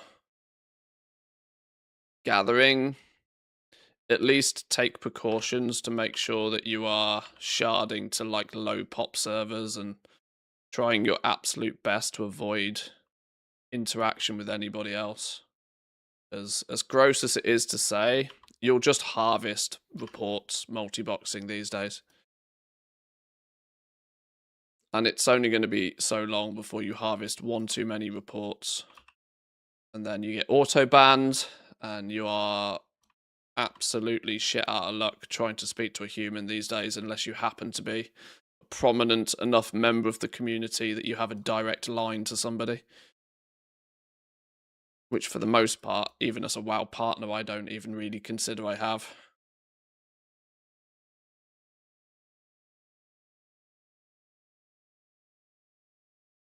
Got 7 accounts banned for leveling in Legion Remix this way. Yeah, like every day I hear reports of people getting banned for doing multi-account stuff.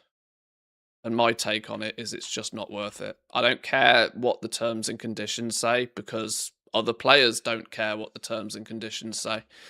If other players are going to report you just because they don't like what you're doing, then it doesn't really matter what the T's and C's say. Which is why I don't do it.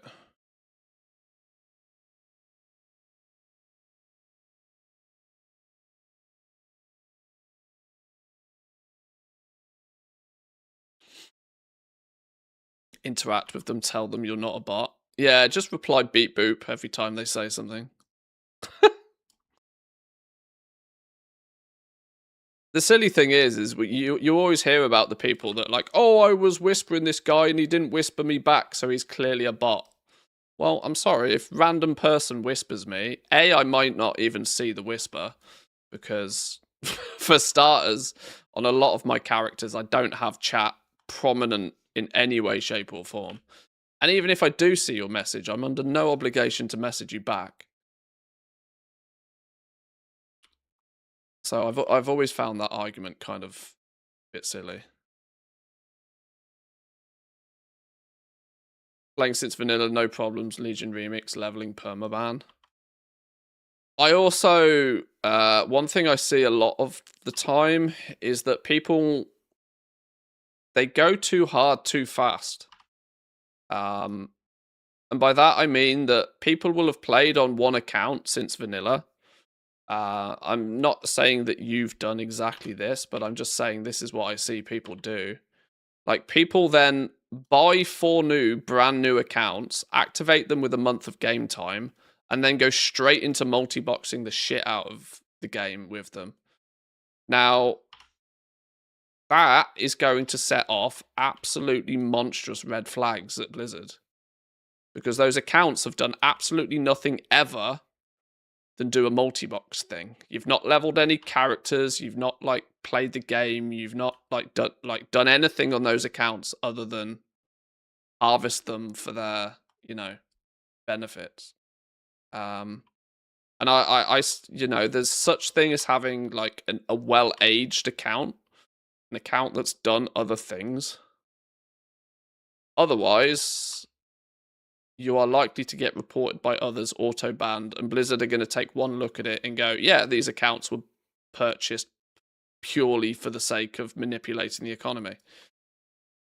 And they'll withhold their ban. It's kind of risky business.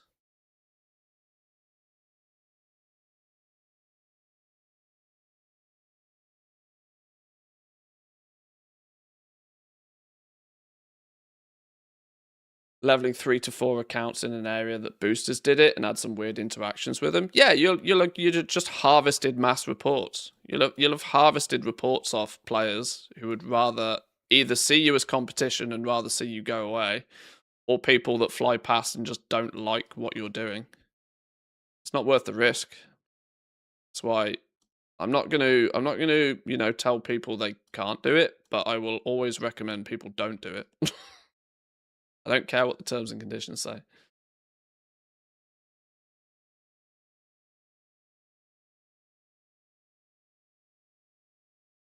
It's like most things. Just because you haven't got caught yet doesn't mean it won't happen.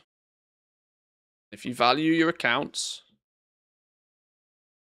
I just wouldn't bother.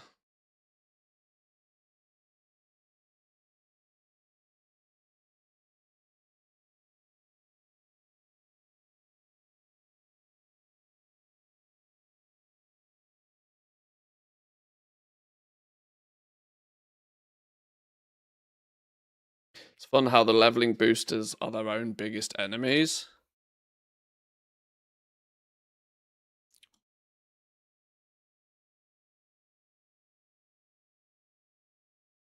Well, it's not rocket science to figure out, though, is it? That a lot of these players who are doing this are also RMTing the shit out of it, right? They're taking all of the gold that they make. The boosting and RMT have always gone hand in hand, very closely.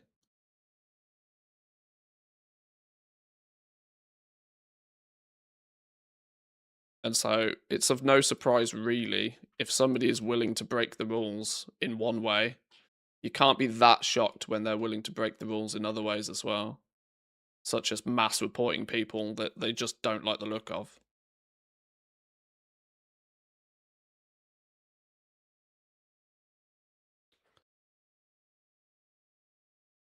But I've even seen some people turn around recently and saying they were multi-boxing and using like key senders and stuff, and I'm like, you are just so dumb. Like, of course you're going to get banned.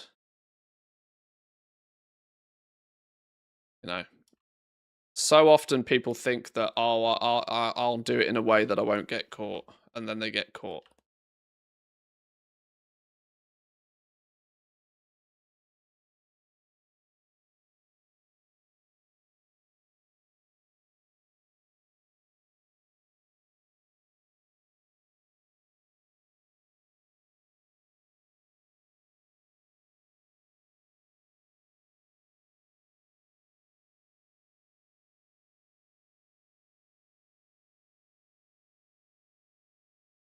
There's not many herbs or ore on this route, really, is there? There's a reasonable amount of lumber.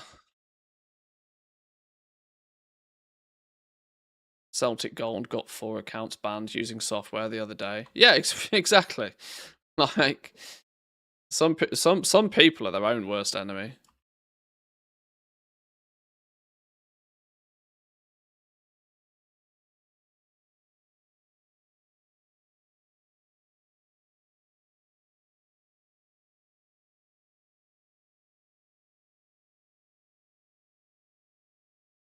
Never had any characters boosted, just leveled them through normal means. It's just not my thing, but I see so many doing it, and I guess it's why I just don't see the point of jumping hoops to get a small advantage.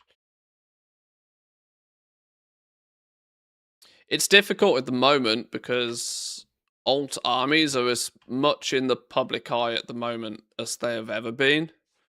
Concentration with professions has really thrown a huge amount of people into the arena of I need a lot of characters and I need them quickly.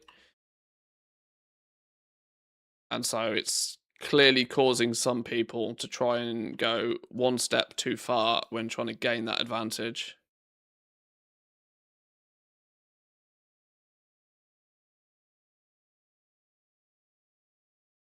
Homebound speed 5 to 8k a few days ago. Oof. People making speed sets maybe for farming. I don't know. Oh, second corium vein.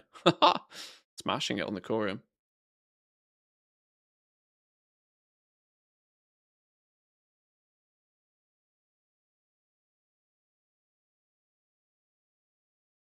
Hashtag remove concentration.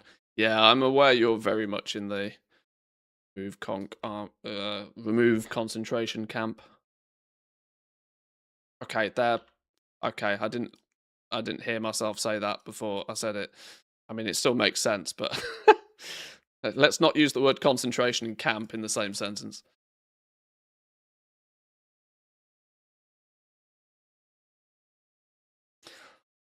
All I'll say is that blocking the possibility to buy games and such by using tokens for the Russians has spiked a tremendous amount of RMT activity.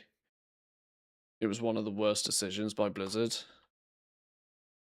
Well, I think if you play on the native Russian servers, I don't think you can.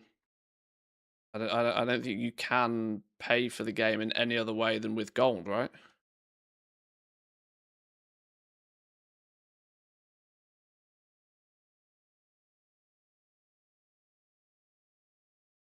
I don't think an American company is still willing to take Russian money.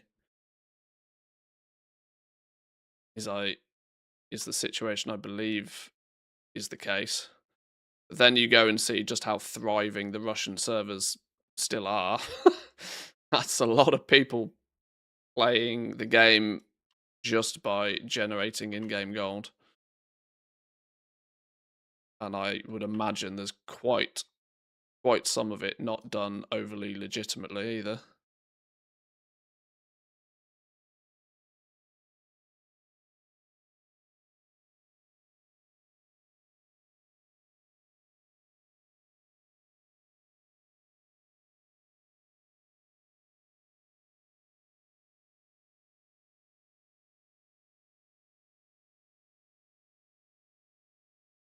Why would it increase RMT? Well, RMT sort of encapsulating all sort of black market gold and accounts and that sort of stuff. You know, Blizzard doesn't sell it to you, but somebody wants it, they'll buy it from the black market.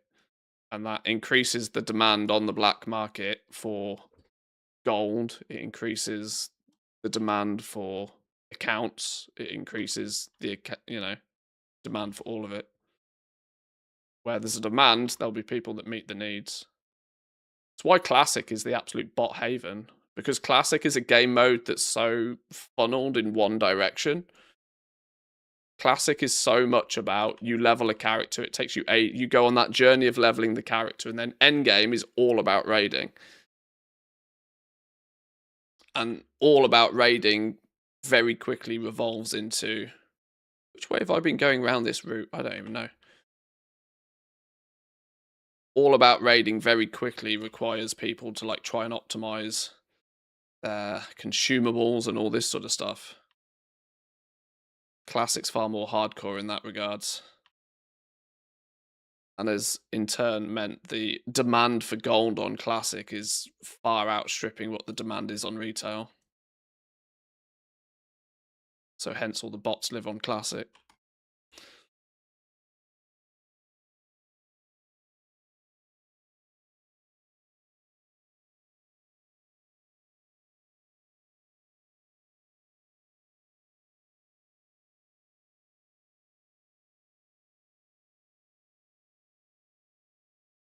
How come you started farming lumber? Did I miss something? Well, I'm just kind of leveling up herbalism and mining, actually, more than it. Like, that's my main focus. Just picking up lumber while I do it. I've been meaning to, like, properly finish this gathering character for a long time. And I've already relisted my decor this morning, and in the morning it's not really worth cancel scanning. And I'm trying not to buy too much stuff. I'm trying not to go on a spending spree, because I need a couple of days of good sales. So I'm distracting myself, basically. Distracting myself, and we're in sort of like beta build waiting room. There's lots of things I probably could be doing on the beta right now, but I would rather sit down and focus on it when I know it's kind of more close to completion at this point.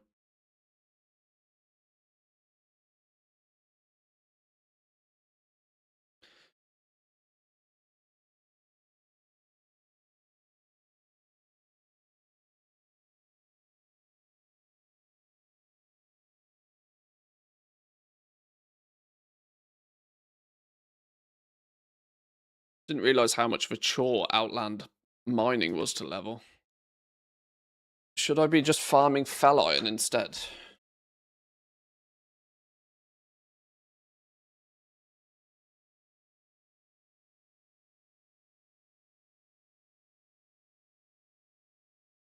Halfway done with my lumber project to get 1k of every lumber type before the game launches. Well, this character will also wombo combo me doing something similar.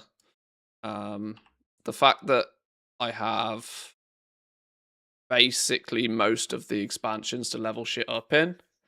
This character's done a bit of gathering in a few expansions, but there's quite a few that, you know, I'm going back to the beginning and starting again with basically. But it'll mean I push through each of the different expansions, and in doing so, we'll farm some lumber at the same time.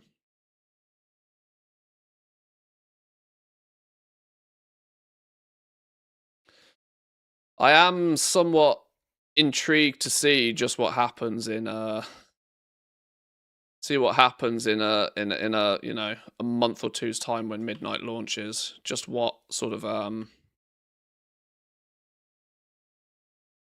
just what will happen to the lumber market. I'm just going by simple logic at the moment that people have got time to kill right now, and so they're more than willing to go and farm lumber. But the distractions of a new expansion is going to take 80% of farmers away. And what happens to the decor market when you take 80% of the you know, the actual people who are doing the hard work away?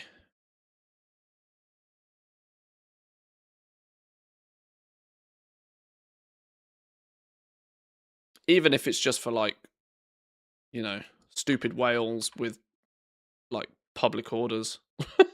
You know, I wanna have a bunch of lumber in the background, just so if somebody turns up and is like, yeah, I want 10 of this thing, and I'll pay 10,000 gold a piece for them. I want to be able to go, yep.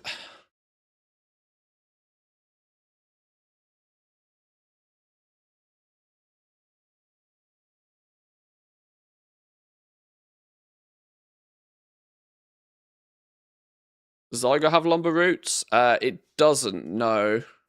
Or at least it didn't last time I looked. It's a good question, actually. I don't think Zygo's going to get any substantial update until midnight at this point. No, they haven't added lumber.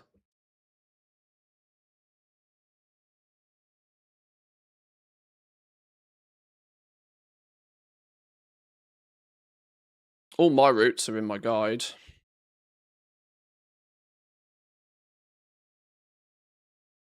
If I'm going to do some shameless promo, I'll shameless promo my own guide. Available to gold goblins over on Patreon. Appreciate the support. Thank you, thank you.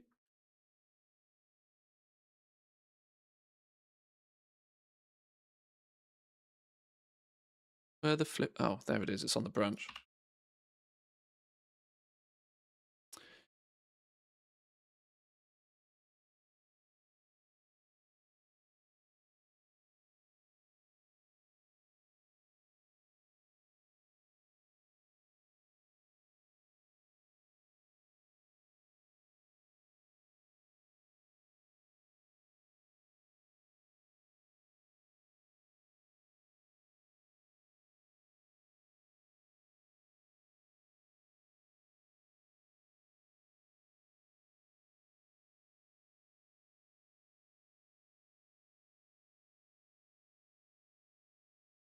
But the earlier today, I have to import or create the routes. I think Elon has some for free. He might do. Elon's clearly more generous than I am.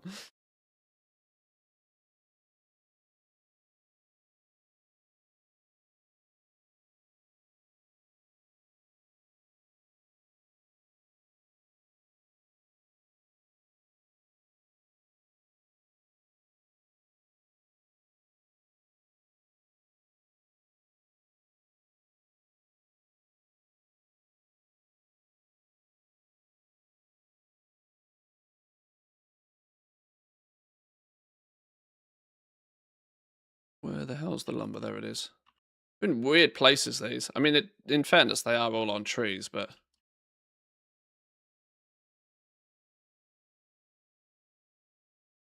they're often on the branches and stuff instead.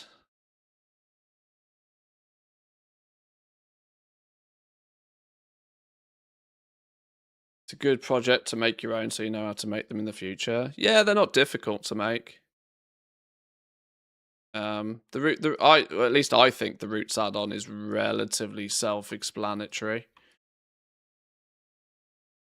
But of course, there are always people out there that will want a more quick and easy and convenient and zero learning route.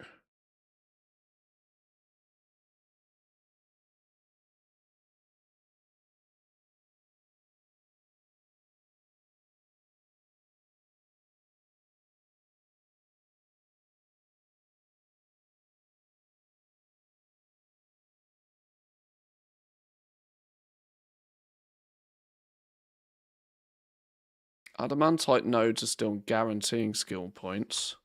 Don't think the basic herbs are guaranteeing me skill anymore. Might be why my herbalism is not rocking and rolling too high. Yeah, what's it? Felweed. I don't think Felweed is doing its job for me anymore. Oh, it's yellow still. Maybe I'm just touch unluck.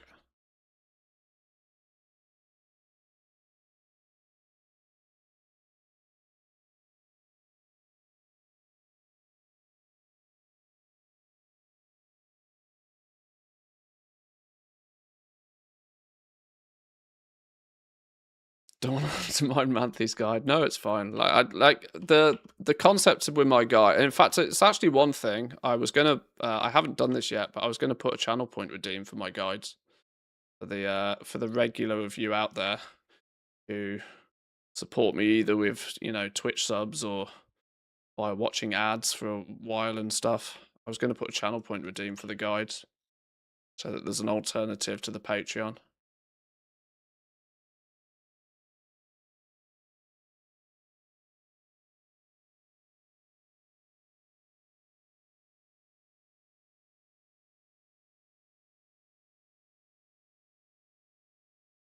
How many? Because I have a few. Wait, this is it. I don't know how many channel points people have. I know there are some people out there that've got more channel points than they know what to do with. But I mean that also means they've been here for long enough that I feel I should probably reward them generously anyway.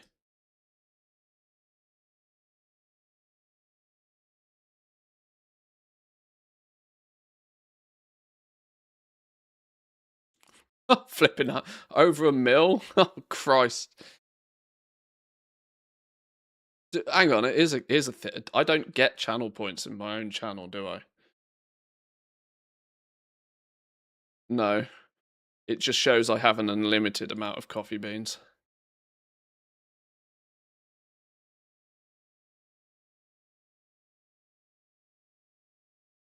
Who beats me? 335k.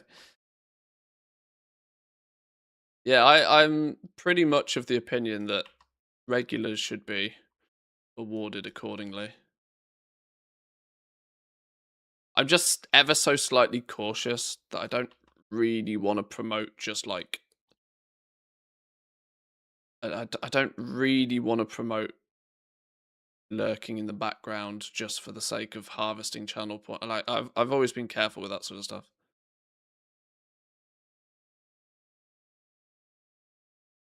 I mean, at the end of the day, people can do what they want to do.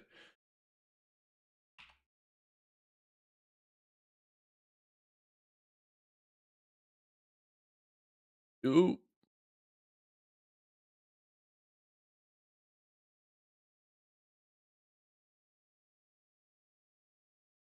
You guys click the button because I never do that. Haha. If you use that means you probably want to use Better Twitch TV. That means you probably don't use Better Twitch TV. It's a Google Chrome plugin that automatically clicks the button.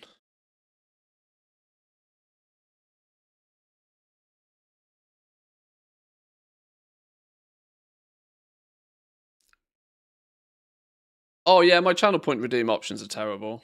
I'm very aware they're terrible.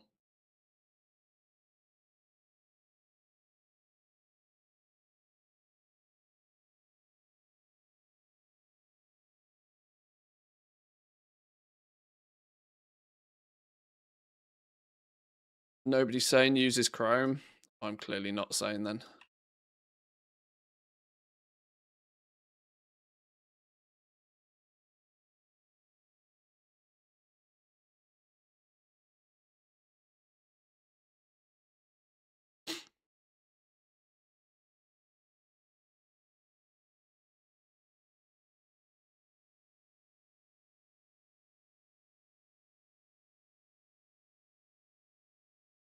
Ah, me druid's stuck in the tree. Stupid pigeon. The lumber. Hello?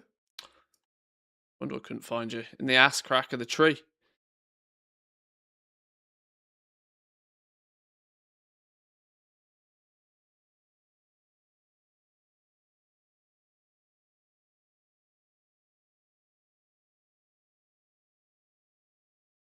I need to be slightly more violent with my vigor usage. Get places a bit quicker.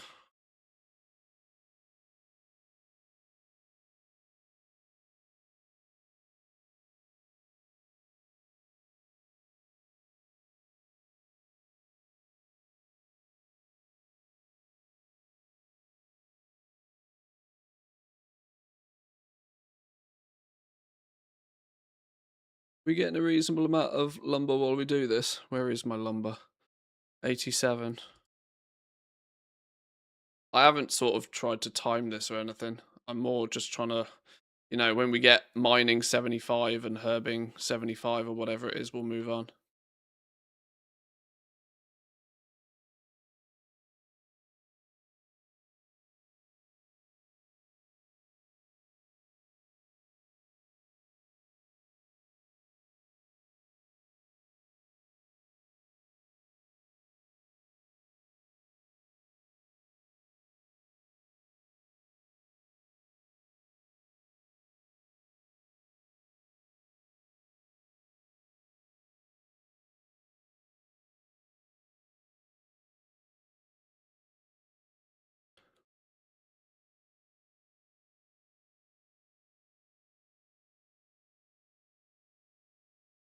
Finally got my taxes done yesterday as well, which was a looming has been looming over me for a couple of weeks now that I needed to get that done. I say I got it done. I've filled in all of the paperwork. They are yet to come back to me and tell me how much money I owe them, which is always the scary part. But I tend to believe I'm in good enough control of my finances to not be in a pickle. My own fault, though. A lot of people I don't know how it works in other countries, and I'm quite sure some of you don't care, but in Finland, you have a prepayment system where you estimate what your yearly revenue is going to be, and then it calculates based on that how much taxes you should pay per month. Now, if you work a general salary job, it just comes out of your wages and it's GG well played, and you don't have to worry about it too much. As long as the estimation was close, you may not need to pay any more, or in many cases, people get a refund because they've paid too many at the end of the year. I don't do it that way, though, because my revenue is so very varied from month to month. I just do one payment at the end of the year. Problem is I then sit there for most of the year with a bunch of money in an account that's not mine. And I hope and I pray by the end of the year that it's enough. Well, it's a bit daunting. We bring back the delete a pet redeem. That's the scary one. That's the scary one. In the first initial implementation of channel points on the channel, when everybody was at 0, it was scary then. Something along those lines now. My pet collection would go to 0 real fast. Real fast.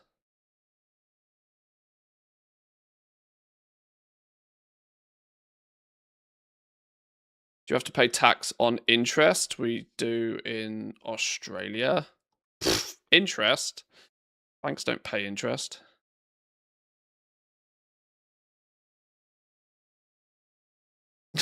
At least not with the amount of money in my account, they don't.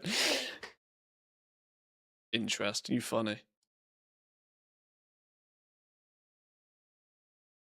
I think technically, yes. I think it's considered a capital gain, so yes, I think it's charged at about 20%, but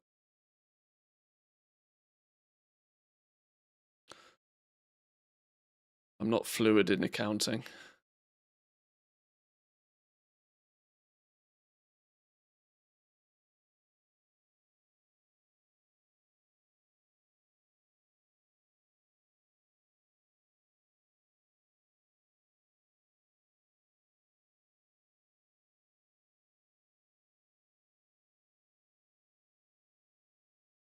Genuinely can't move for like stuff to pick up though.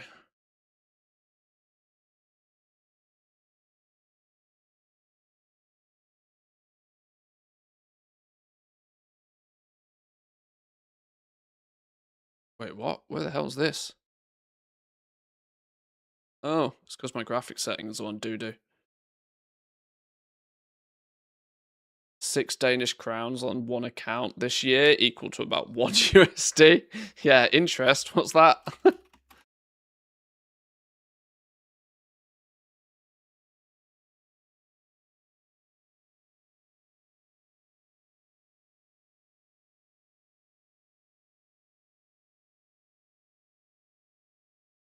going to change Gatherer to the Haranir in Midnight. Probably not. I don't do anywhere near enough gathering to like really even be that bothered about trying to min-max it. Being a druid is good enough for me.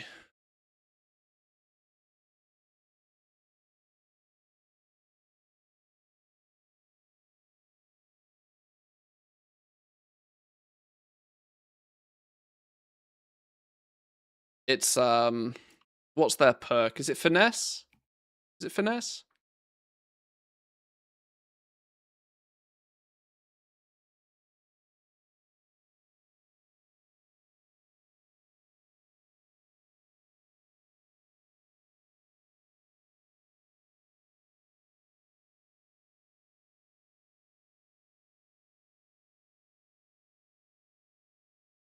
High Mountain is still Biss though.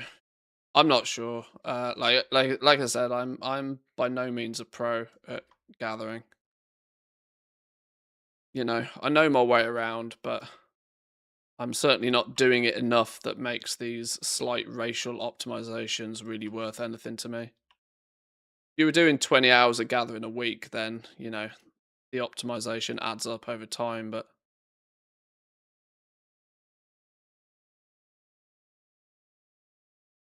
where do you trade the Olemba lumber? It's in your neighborhood, the lumberjack guy that you bought the axe from originally.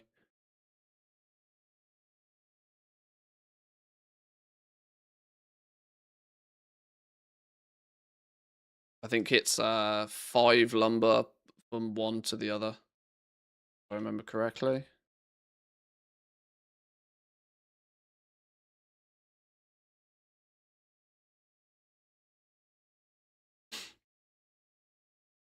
Why aren't you doing this 5 times? Basically, because I don't want to risk my accounts. Not worth it.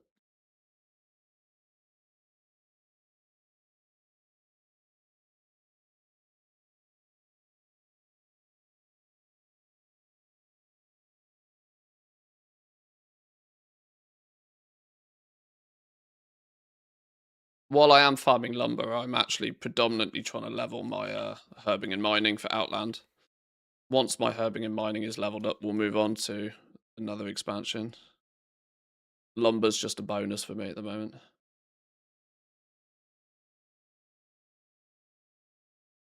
Pretty healthy bonus though.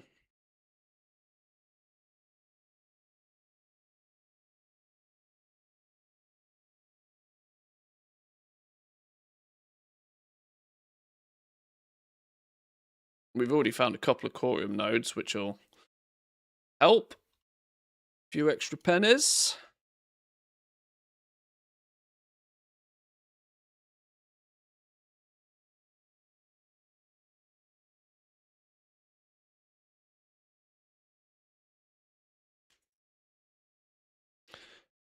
Plan a dead server, go with normal flight, and do this with 5 druids. Yeah, I'm very aware that multi-boxing this is entirely viable.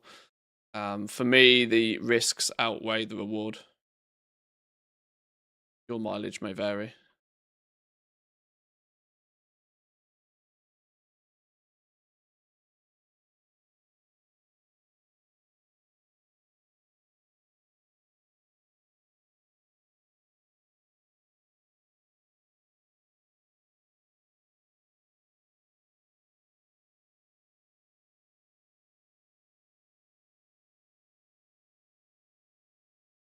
Up to. It's annoying that these windows only show the most recent 59 out of 80 and 35 out of 75.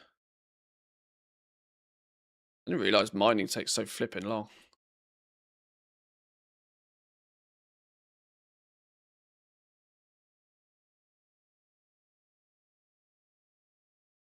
Used to 10 bucks before they changed the TOS in Shadowlands, then dropped it down to 5. I mean, I've always had lots of accounts. I did quite a lot of multi-boxing back in BFA. I enjoy the gameplay loop of like having like my favorite setup has always been 5 accounts. Since you can, you can have the full party dungeon solo kind of stuff. That was really fun back in the day. But as soon as they took away input broadcast, trying to solo dungeons with a team of 5 characters, this was, still technically possible, but it nuked the fun aspect of it for me.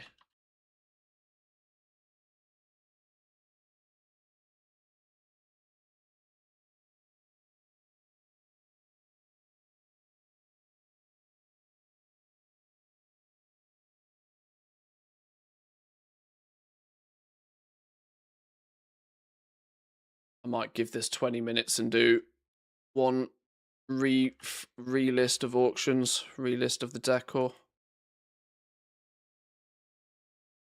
Kind of using lumber farming and leveling herbalism and mining as a bit of a time sink between doing some relists. Otherwise, I run the risk of accidentally sitting here all day just cancel scanning decor. It's very profitable to do, but ever so slightly mind numbing. Gives me Lego PTSD. That's the problem.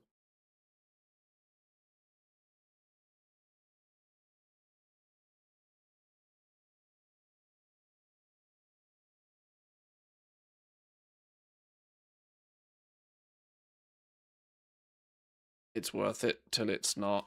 Yeah, I like we've the discussion comes up all the time. I mean, I should probably just simplify things by not having those other screens on the accounts on the screen, but I'm not very bullish on promoting multi-boxing. You can do auction house kind of work. You can take the benefits of having multiple accounts for the purpose of like crafting stuff and whatever, but a choo-choo train of druids is going to give your accounts a finite lifespan, in my opinion. And I use the phrase my opinion, even though every single day I see and hear reports of people getting banned for doing it. So it's not even an opinion at that point.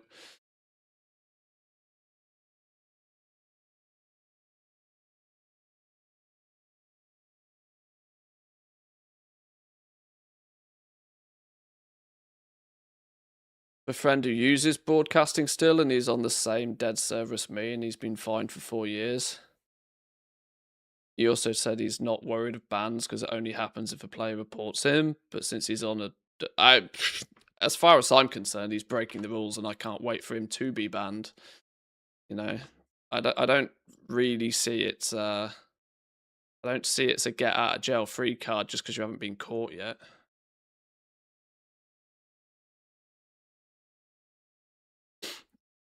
Play within the rules or don't play.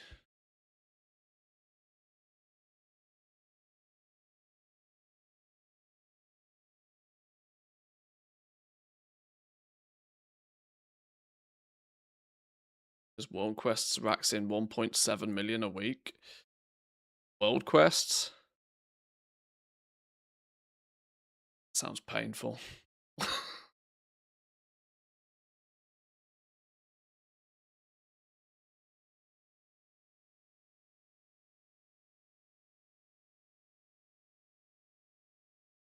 The problem I have is my minimap is so obnoxiously large. When I've when I've got the account full screen, it's feel as if I need to sit back a bit. The reason the minimap is this large is because usually I play in a window that's much smaller.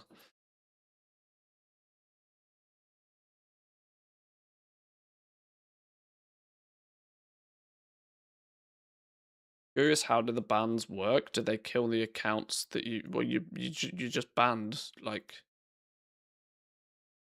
do they kill the accounts you used or block them for a month, week, and what happens to the accounts you didn't use? It depends on the ban, doesn't it?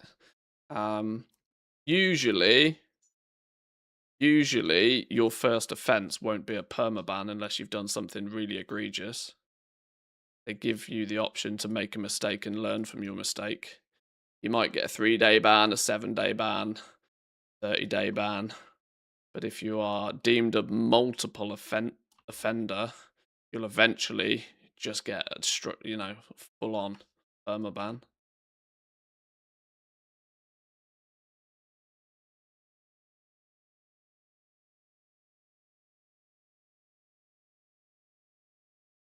TLDR is quite simple. Don't fuck about with the rules. If you play with fire, you'll get burnt. Like I try to stay like, and at least I also am quite prominent about promoting, fair play. Fuck about, find out. Yeah. Being a content creator and having not incredible relationship with Blizzard, but I am at least a WoW partner. I feel I'm somewhat sort of obligated to not skirt too close to the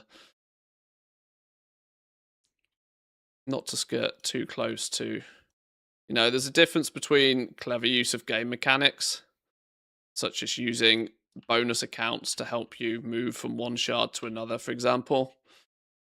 That's a mechanic of the game that everybody has access and ability to use. That sort of stuff I tend to deem perfectly fine, but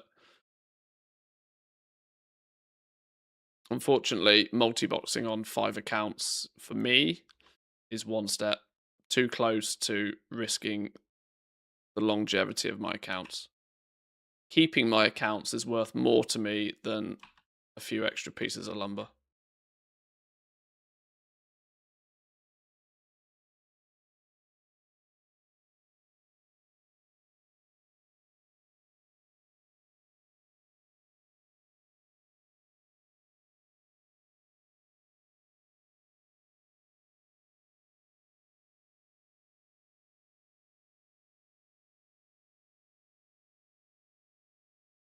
They only keep records for 6 months anyway. After that, you have a free get out of jail card.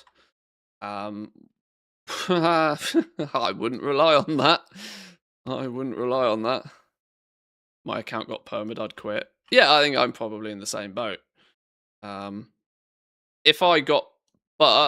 I know that I won't ever get permed because I won't ever do anything that's even remotely close enough to the line. I certainly have no intention of breaking the rules in the game. I'm obviously in a slightly more unique position because I have,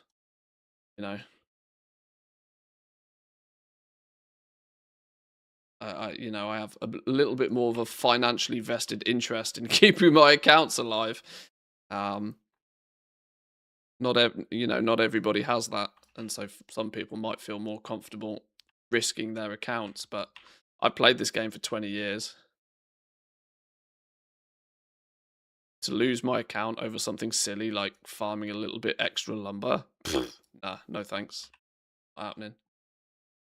We all ganged up and mass reported you. We could test that thesis. I mean, you could. I'd rather you didn't.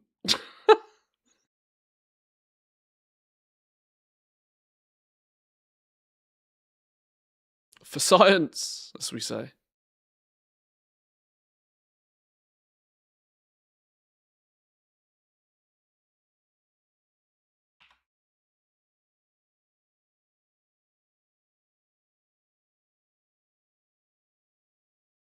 There's still my argument still rings true though, that just because you don't value your accounts very much doesn't give you a get out of jail free card to break the rules in the game. Like, if you openly break the rules, I look forward to the day you wake up and your accounts have been banned.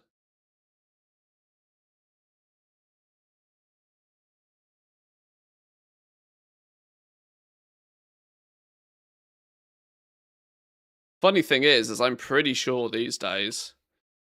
Now I can't confirm or deny this because I don't know exactly how the system works, but I am pretty sure that the Warden security software that runs against World of Warcraft, I mean, it's probably not kernel level, or it might be. I don't know. But I'm pretty sure it has the ability to spot other programs that are deemed as cheat programs. Because you got to remember, most people, if they feel confident cheating in one video game, they're probably confident cheating in all video games. So, if you're one of those scumbags that uses like aim hacks or something in Call of Duty, and then you come along and play World of Warcraft, and your account gets banned, and you don't feel you've done anything wrong in World of Warcraft, it wouldn't surprise me. Blizzard has a blacklist of programs that if you're seen to be running, they'll just get rid of you.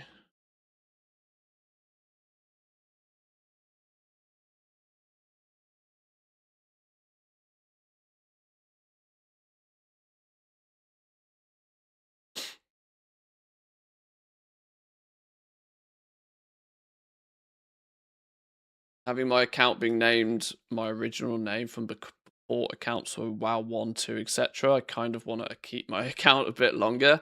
Yeah, I don't know how many players have that or even know that that's a thing. 2 of my accounts have got actual names. Not just like WoW 1, WoW 2. I can't remember when they stopped doing that. I've actually asked Blizzard, can you change the name of these, please? Because I'd rather it not be my government name on a flipping WoW account,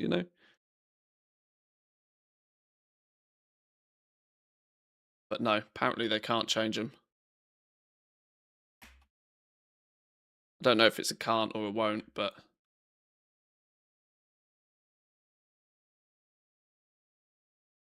I think Woo's are all named after animals or something. All 8 of his accounts have got names, though, if I remember correctly.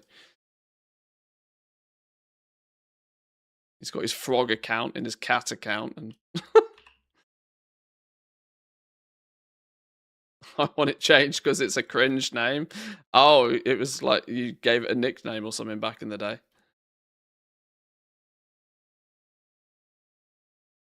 Yeah. Your younger self was not as cool as your current day self. Bunch Frog was first, then Newt, then Goat, then Toad. Kind of funny.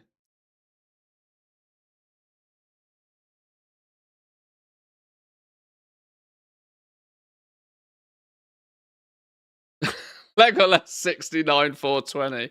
Yeah, if we're gonna if we're gonna, send the dial on the cringe meter to 11, that's how you do it. Yeah, Legolas 69,420 plays a BM Hunter. Blood Elf BM Hunter.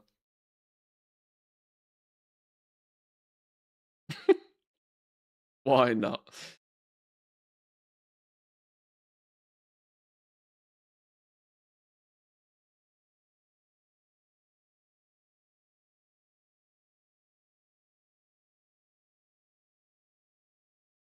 That said, I'm bopping along to flipping Dancing Queen. Taste is clearly not my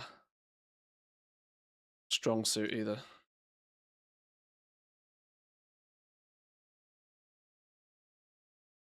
Are we nearly? No.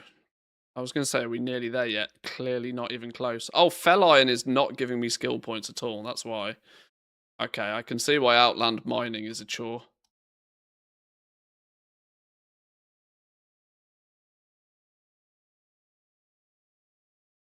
If it's Adamantite only this point on, I can see why the number's not getting much bigger, much quicker. Oh, Rich Adamantite is a guaranteed.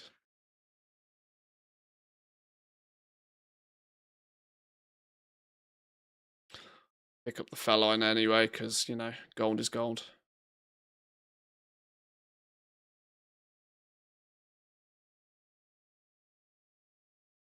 Hellweed is rarely a chance of a skill point.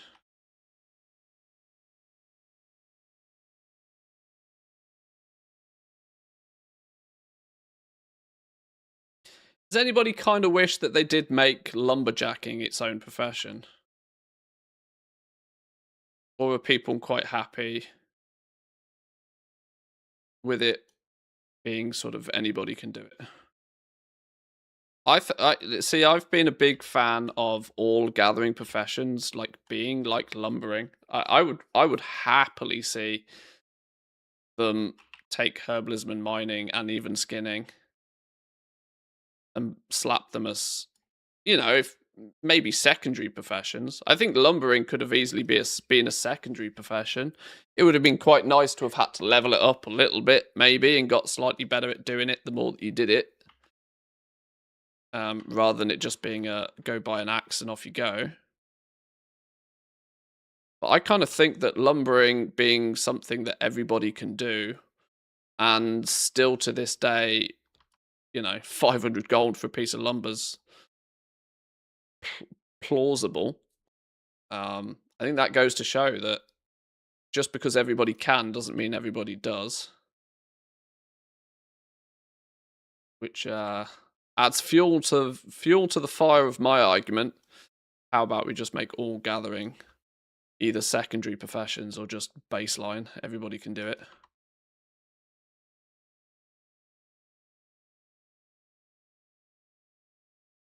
A small skill tree would have been nice. Just, it gives you a journey to go on, doesn't it? I'm all for a bit of a journey. Doesn't have to be much, but a small, get 50 points in, get 100 points in, we're gonna get the achievements, aren't we? So that anybody can gather lumber whilst mounted.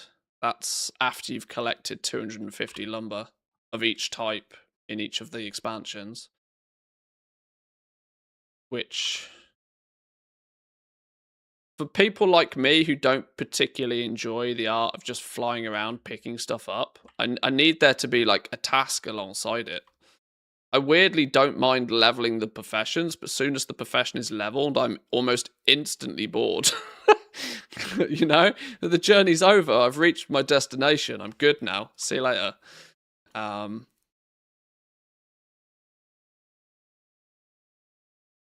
So a little summon might not have gone amiss.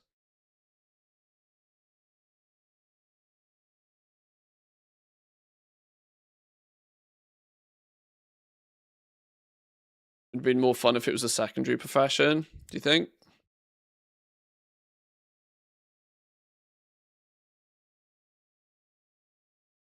Would have preferred it being an actual profession tree with points, because that way it wouldn't be tied to some achievement to see if you can fly or not whilst doing it. Because it's not one for consistency when it comes to systems, though. No, you're right. You're right. But I do like the fact that it's sort of shown that just because everybody can do, like, the only ever real significant piece of pushback I've had with my suggestion of making gathering baseline is clearly those people who main herbalists and miners, and are concerned that their market might crash and burn if everybody can do it. Which is, there's logic to it, sure, but the issue is that that's really not how it plays out. I've always used the argument of cooking and fishing.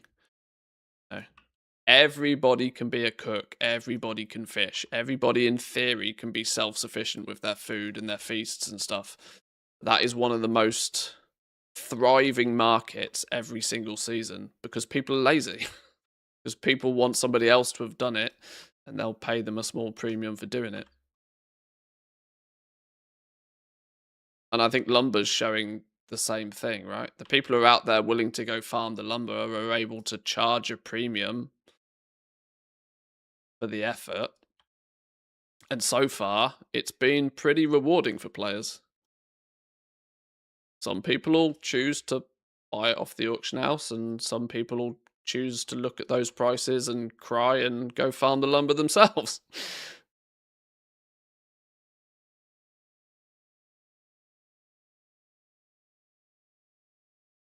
This is where I'm kind of, I don't mind being a bit of a hypocrite, because I was a big fan when Dragonflight came out of the herbalism and mining changes.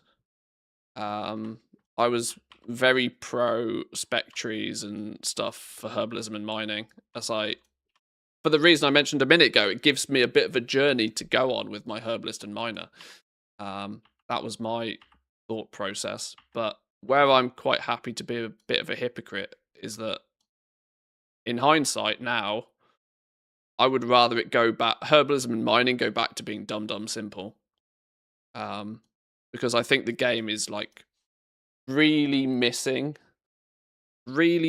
something that just anybody can pick up and do a little bit of without any sort of pre-planning or weekly login requirements or knowledge points or something. It's basically made herbalism and mining more like a crafting profession, one that greatly rewards those people who are very consistent with it on a week-by-week basis. Look at it from the perspective of, let's say, not that they've been great at this, but let's say you level up herbalism and mining and you're pretty consistent with it in season 1, and then in season 2 they add a new herb for you to go out and gather. Now all those people who have got everything, prepped and ready and min-maxed from season 1 are going to have significantly more of an advantage picking up the new herb than somebody that turns up in season 2 and is like, oh, let's go farm some of this. They're instantly turned off from doing it because they know they're potentially miles behind.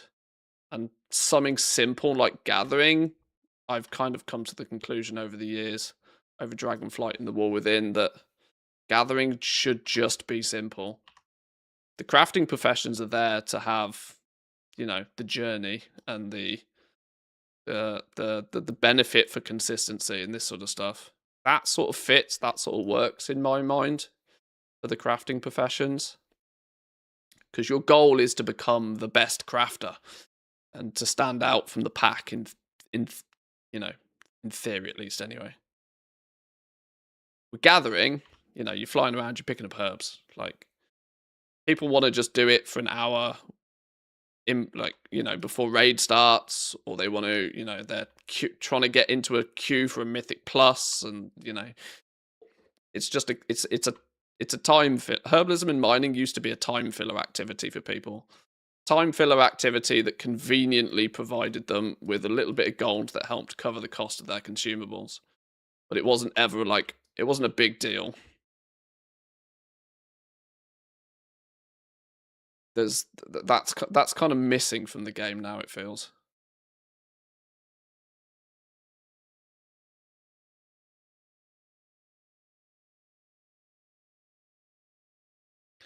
Golden chainsaw toy.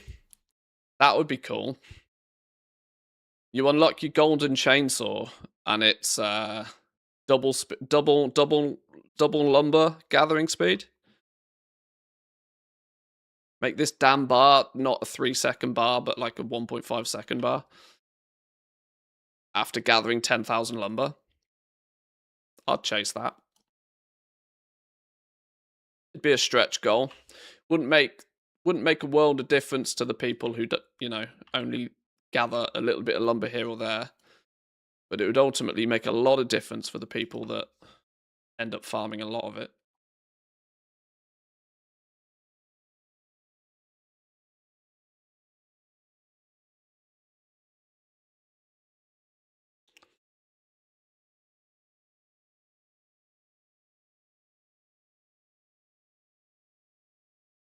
Every night we're on Discord with the guild mates, just talk for a few hours about everything. That's when I usually farm my lumber and stuff. Hours fly by and it then ends up being profitable. Yeah, I mean, gathering always used to be, like I said, it was that time filler, wasn't it? Nothing serious, nothing that requires, I don't have to invest in profession tools. You just fly around and you pick up shit. Simple, straightforward. Very nice, easy, smooth transition into making a little bit of gold. And then, hey, well, if you want something a little bit more in depth, a little bit more consuming, then maybe you can transition into tinkering with some crafting professions as well.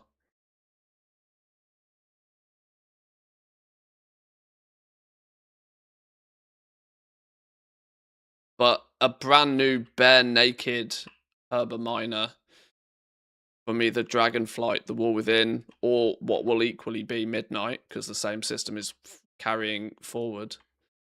A bare naked gatherer is going to be at such a disadvantage compared to a well seasoned week on week gatherer with 100 knowledge points.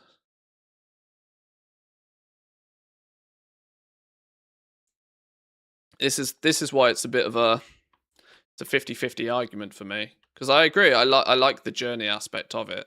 I'm sure there's herbalists and miners out there that like the fact that they can put their spec points in and learn to do something slightly better than others.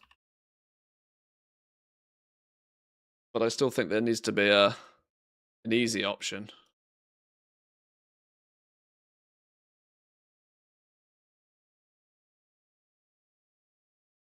The easy option, I suppose, is concentration alts now, isn't it? I guess that's what's going to end up being the quote-unquote easy option. Concentration alts aren't really that friendly to people just, shooting the shit in Discord with mates or waiting for a raid or waiting for dungeon queues. It's, even concentration alts are a kind of, I got to log on to this tune and then that tune and then that tune and then that tune, and it's, you can't really do much of that in between dungeon queues or anything,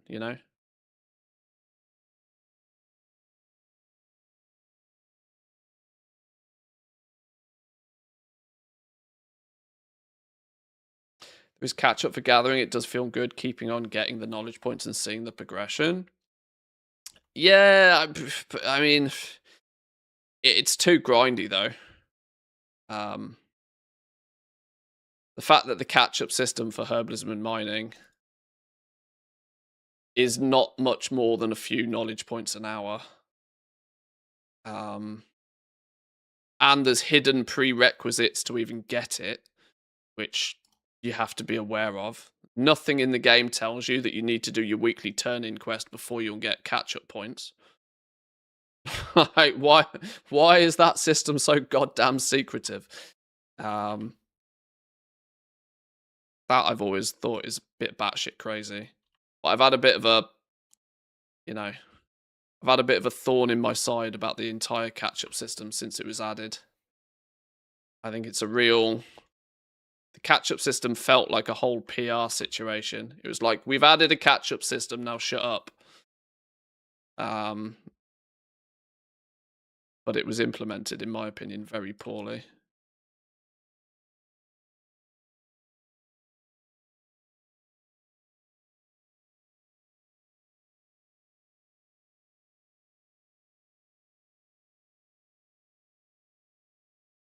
Don't like the RNG of patron order catch-ups. Somebody gets all cheap stuff while you get all expensive.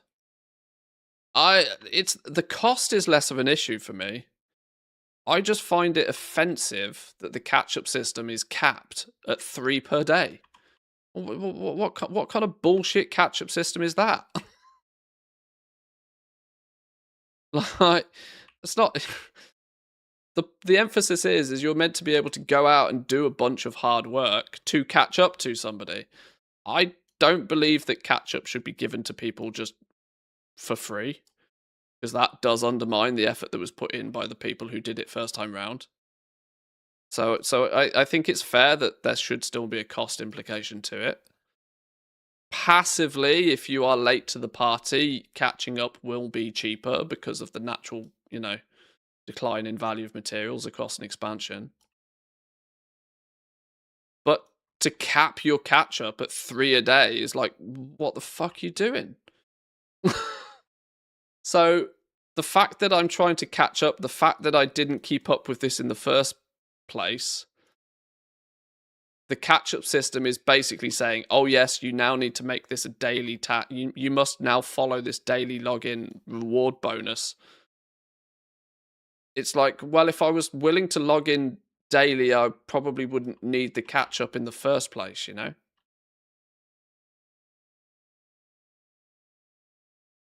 Like I said, I almost feel the catch-up system of 3 knowledge points a day, 3 flickers a day, feels offensive to me. It's like, here's a catch-up system, but we're going to spit in your face. It's like, oh, that the catch-up system is more gross than the initial system of leveling it up in the first place. Catch-up system is meant to be an easier system that is only available to you if you are lagging behind. It's not meant to be a more difficult system than doing it in the first place.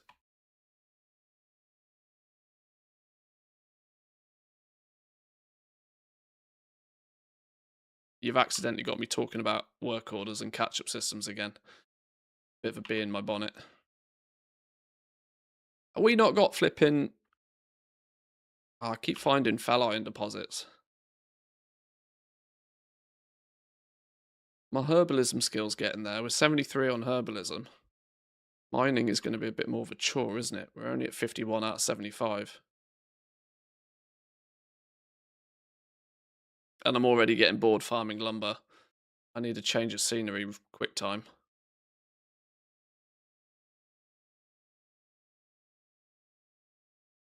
You can still log in every day and fall behind because of them. Well, that's true.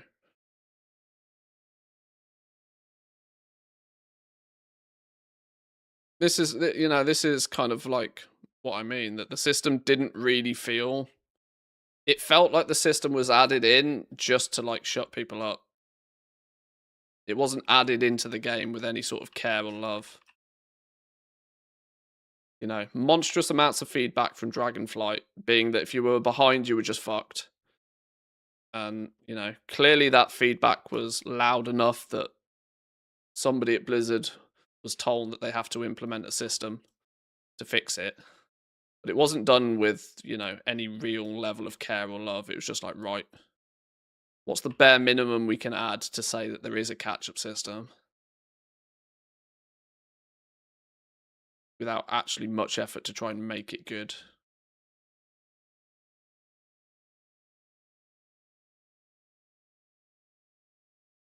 It's going to be super cringe, but after using your guide, I made 150k yesterday. Thanks, man. Hopefully the decor game continues. Oh, well, thank you. Appreciate it. That's it's a very positive endorsement of the guide. Thank you. Some people will find it cringe. I love it. Say more. Music to my ears.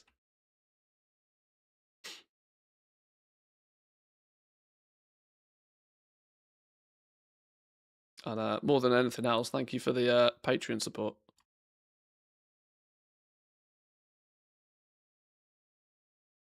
Who's stolen me log? I think I did 3 laps around that tree before I found that log. The respec option came so late that it made no sense at the time. I am worried they're doing the exact same thing in Midnight. From what I've been able to see or not see, I have not found the ability to reset your knowledge points in Midnight, which greatly makes me think they're doing exactly the same thing again. They won't give you a reset. Oh, there's herbalism done. Nice. But they're not going to give you a reset until it's basically too late, which is like, oh, Blizz, come on. You know, there was the excuse of the, there was the excuse in The War Within that, oh, it was added in season 2 because, like, oh, we didn't think about it, or, there was a bit of an excuse that it turned up later. This time round, there's no excuse for not having it available from day one. Because the whole point is it's a security blanket for people, isn't it? Most people never respect their professions. Us lot probably will never respec our professions because we take time out of our day to figure out how to do it first time. And we enjoy that process. But that safety blanket of being able to reset your spec points, if you just, if you have a moment and do something dumb, you don't want to brick your entire character by accidentally putting all of your points into ingenuity or something stupid,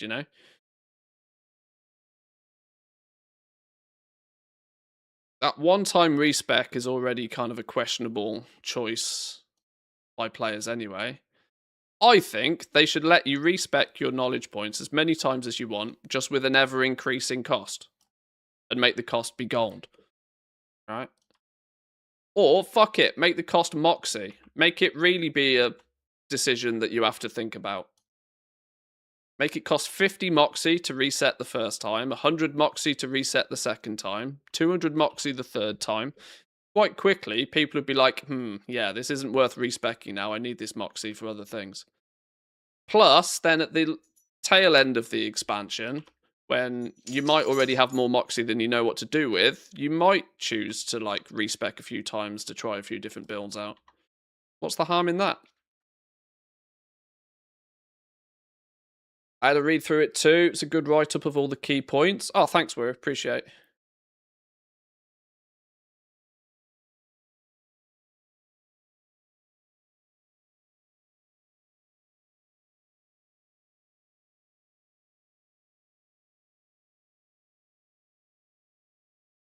Why would anybody respec? I don't get it. Well, I mean, it's considering most of the professions are teed up to be pretty good at certain things.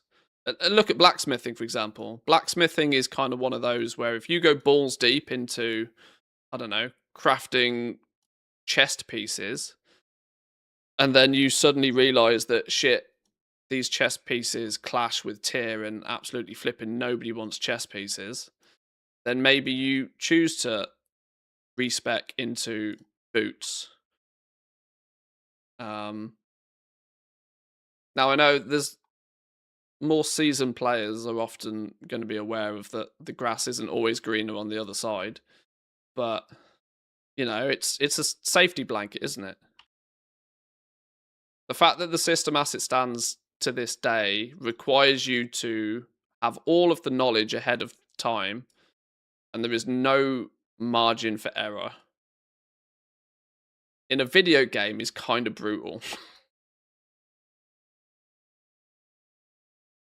Where's the hub?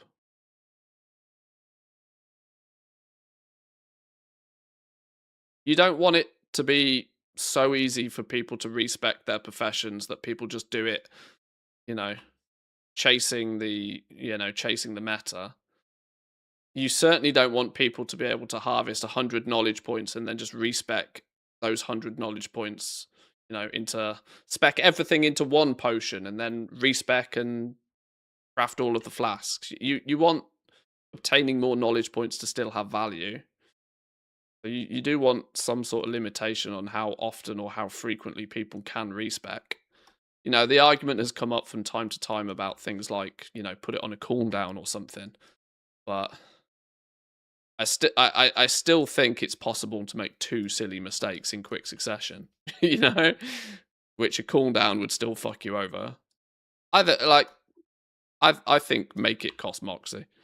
Make the respec cost Moxie and let it increase in value each time you respec, and there'll come a point where people won't be able to abuse it. Because Moxie by design, or Artisan Security by design, is meant to be somewhat limited and of value, especially in the early part of the expansion. No, then doesn't become pay to win. If you had it being gold, people would scream pay to win, which is kind of fair. But the point is you'd only respec to be able to do something that makes more gold. So there's still a element of diminishing returns on its value if it was to cost gold.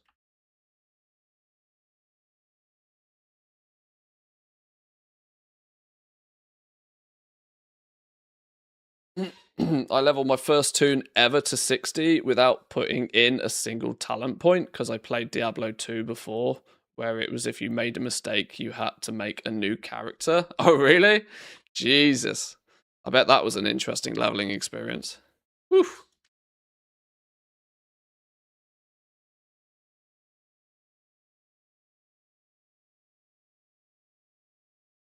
If you didn't go full null stones in early the war within, you were basically fucked to mining. Yeah. And for some people, that would have been completely blindsided them.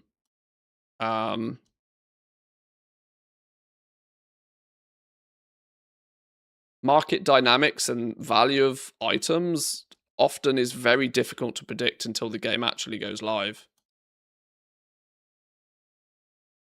Yeah, those who went full null stones were making 80k an hour. Those that went full finesse on rare materials were making 10,000 gold an hour. That was the significant difference correct allocation of knowledge points for even something like mining made at the beginning of the last expansion, which is wild. Which is why a respec is important.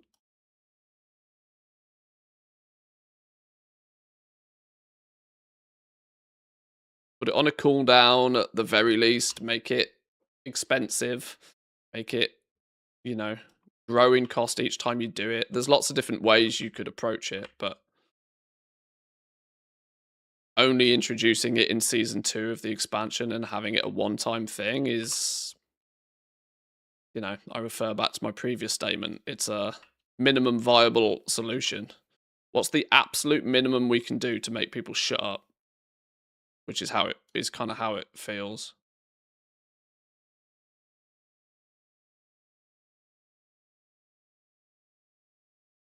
One moxie per point you change. That way you get the safety net for mistakes, the small ones.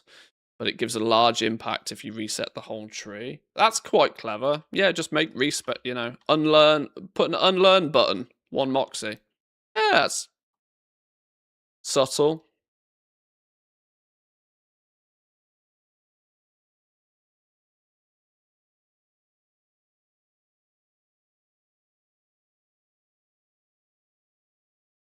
Yeah, there's definitely ways they could do it. Maybe I should stretch my content creator legs and do a video on it. See what the consensus is. If nothing else, make a bit of a stink about the fact that it doesn't seem to have been added in Midnight. What's a Moxie? Moxie is Midnight's Artisan Security. So the sort of profession, the profession currency.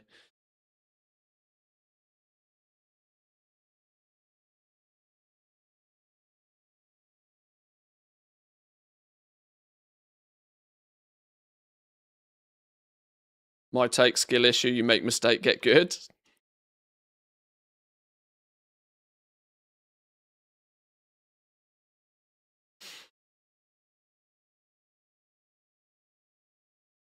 I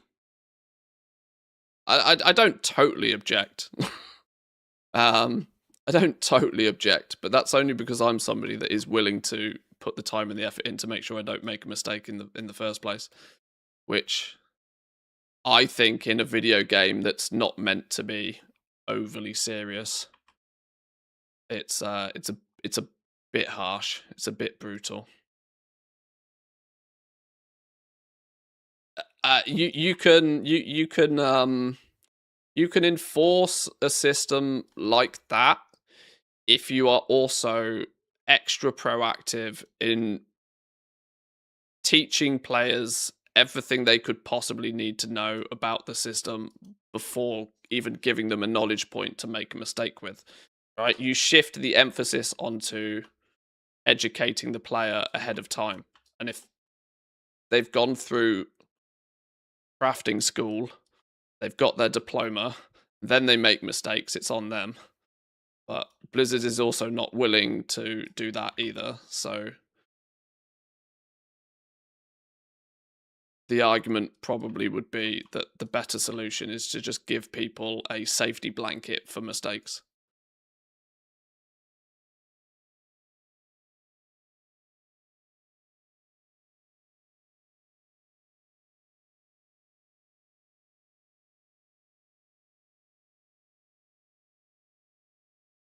Where is all the flipping adamantite?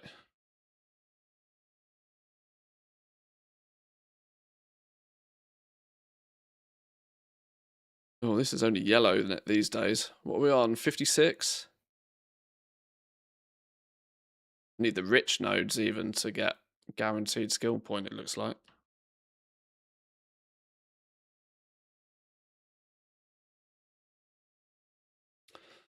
There's a big thread on Reddit with people complaining that Blizzard doesn't tell people how crafting works on both crafting and the customer end.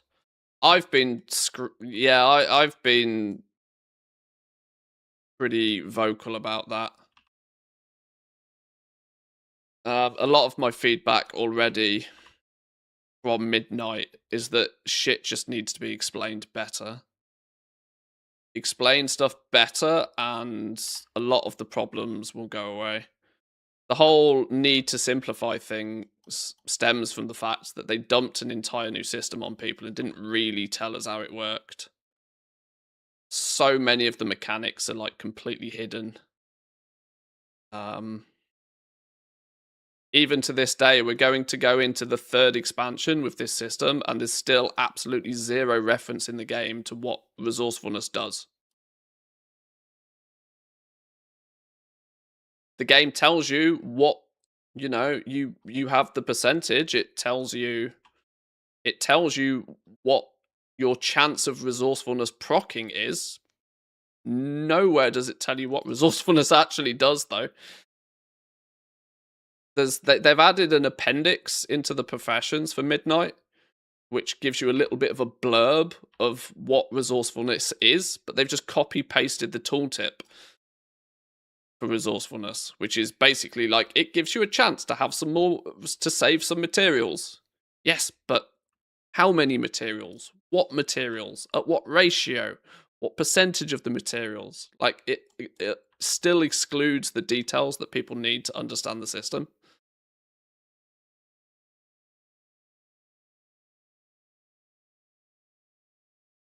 Did I dream this? But didn't Blizzard used to have simple tooltips and advanced tooltips for stuff? I'm not sure if I made this up in my head or not, but I vaguely remember there being a time where you'd have basic, simple tooltips, which were small and neat and delicate, and you could switch on advanced tooltip mode.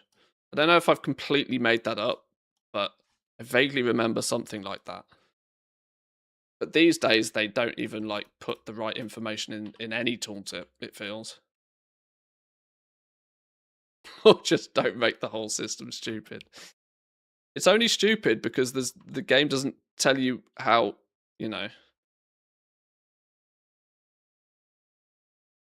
stupid is predominantly just a lack of knowledge. If the game actually educated you better on these systems, there wouldn't be half as much problems with it. Convinced of the fact.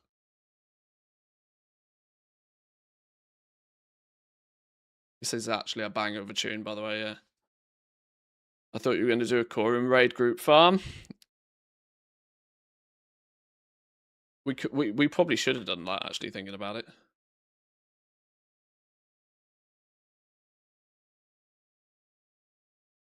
Right, 57 skill. I cannot see me getting these last 18 points of mining skill very quickly. I think I'm about ready to sack off herbing and mining for today.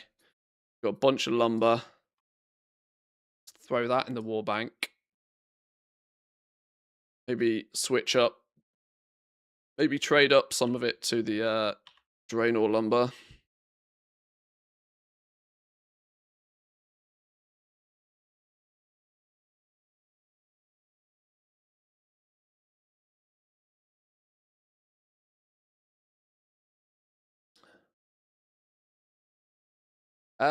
Your stream yesterday made me think that the devs for Midnight did the Dragonflight update. If so, maybe we could make some guesses how the professions will progress later in the expansion.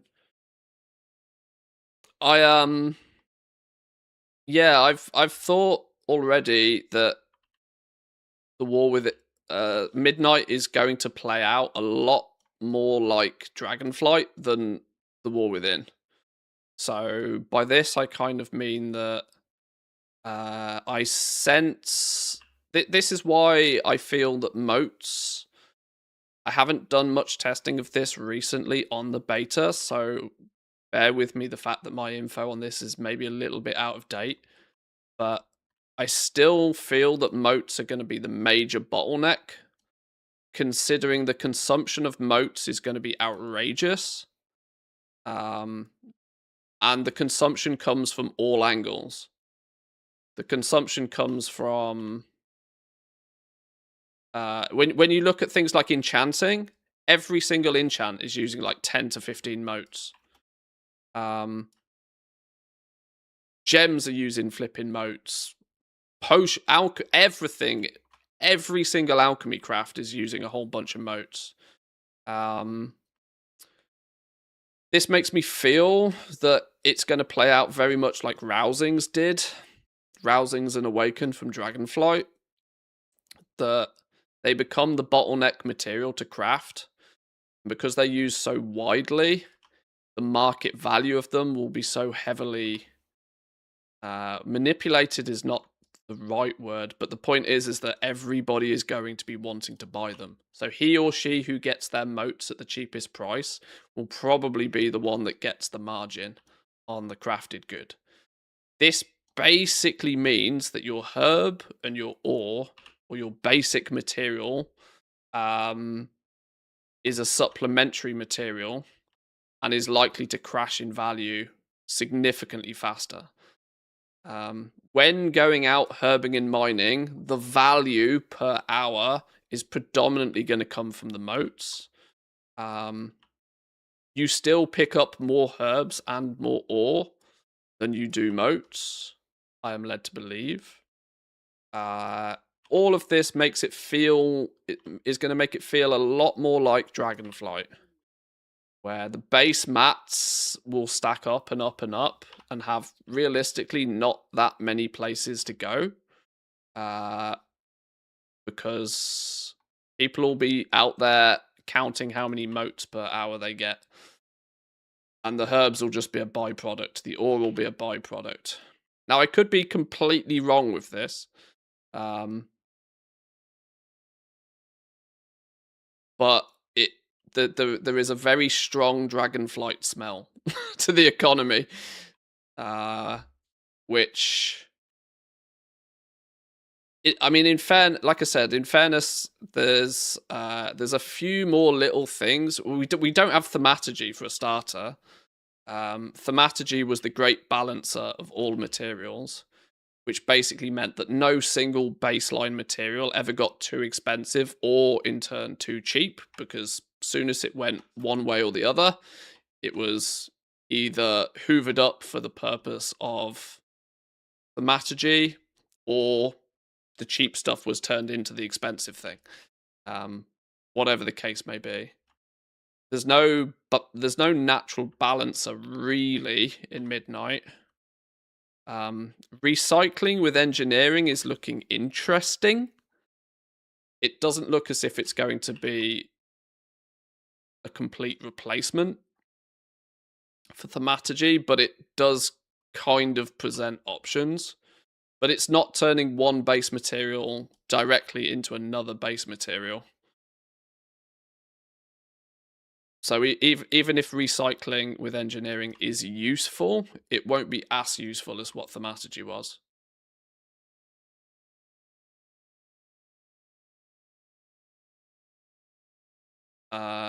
When you also throw in the fact that we're now down to only 2 material qualities instead of 3, it's a very strong chance that high quality materials become significantly easier to obtain than they were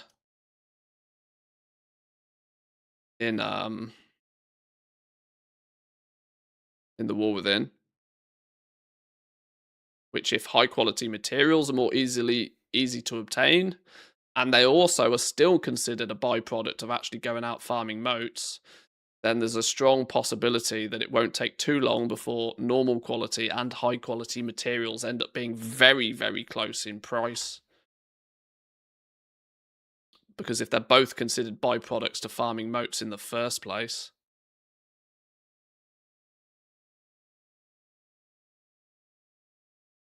And the ramifications of that is that if high quality and normal quality mats end up being close in value, then say goodbye to any value in concentration, because that's fundamentally what concentration did in the War Within. It was a way for you to use cheaper materials instead of more expensive materials. And then when you had professions like enchanting that not only had a big price difference between quality 2 and quality 3 mats, your dust especially, each enchant was also using 50 plus materials. So that was a massive multiplier to that saving every time, which is also not so much of a case. So this is why I really do think that the economy and the gameplay, for those who have played the last few expansions, Midnight is far more likely to feel and play in the same sort of way as Dragonflight did. Even though, at face value, all of the 3 expansions kind of look very similar. You know, it's all resourcefulness, multicraft, all of this sort of stuff. But in terms of what the materials will do, you know, this is merely speculation.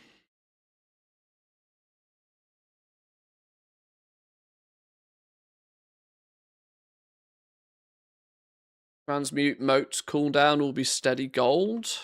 The ratio is batshit crazy. It's a 10-to-1 ratio.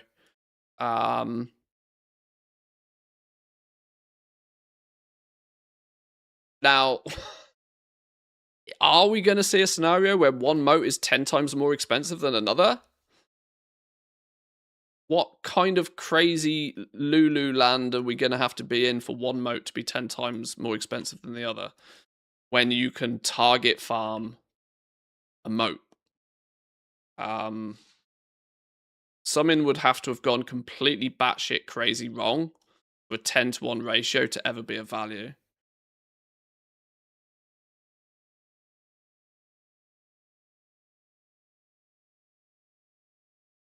Because, you know, let's say one moat is starting to get a little bit more expensive than the other. Well, guess what's going to happen? All of the gatherers will just flock to the zone where that moat comes from. And then, hey presto, overnight there's a huge influx of that moat. The way that the gathering is positioned is so that most of the moats should, in theory, stay relatively similar in price. As soon as one starts to get a little bit more expensive than the other, all of the gathering will just flock to that zone where that moat comes from. Now, that's not taking into consideration the fact that some of the moats are more annoying to farm. The Zulaman one, the wild moat, I think it is, requires you to flip in kill things all the time, which will get mighty annoying and is, I guess you could say, maybe a little bit more bot proof. I don't know.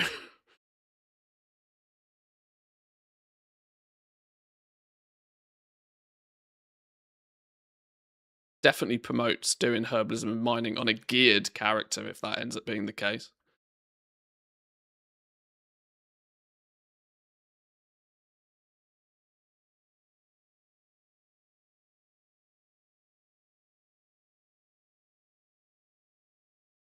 The developer that came up with Thaumaturgy might already be working on the next expansion after midnight. Yeah, it's difficult to know how how tasks are divvied up at Blizzard, isn't it? Like, there's clearly multiple teams that are responsible for doing multiple different things, and a team might get moved on to one project and then onto another. And this does have the potential issue that whatever like overarching philosophy for a system is could end up changing quite dramatically over time. Why, hence why we could be going more to a more dragon, moats. I mean, like I said, there is a possibility that I've just got all of this very wrong. They could make moats so goddamn easy to get and so plentiful that they end up being just like 2 gold each. But the fact that they're consumed in pretty large quantities in consumable markets leads me to guess that's probably not the way that it's going to at least start. Look at what happened with Leyline. Was it Leyline Dust? Every season. And that was just because Leyline Dust was consumed in mass on oils, enchanting oils. It pushed Leyline Dust over 100 gold every single season just because of that.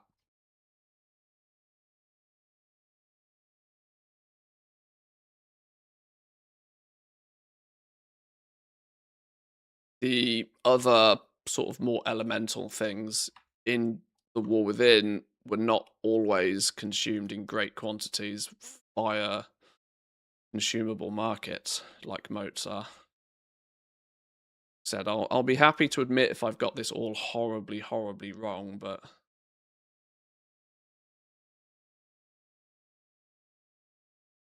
I don't think I have. I'm quite confident I haven't. But some more play testing on the beta will help figure this out.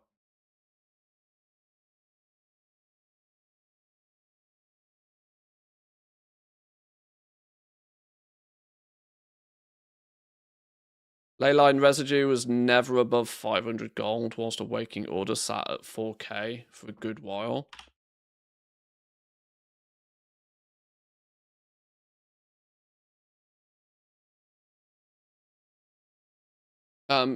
Yes, true. Individual prices though are a little bit.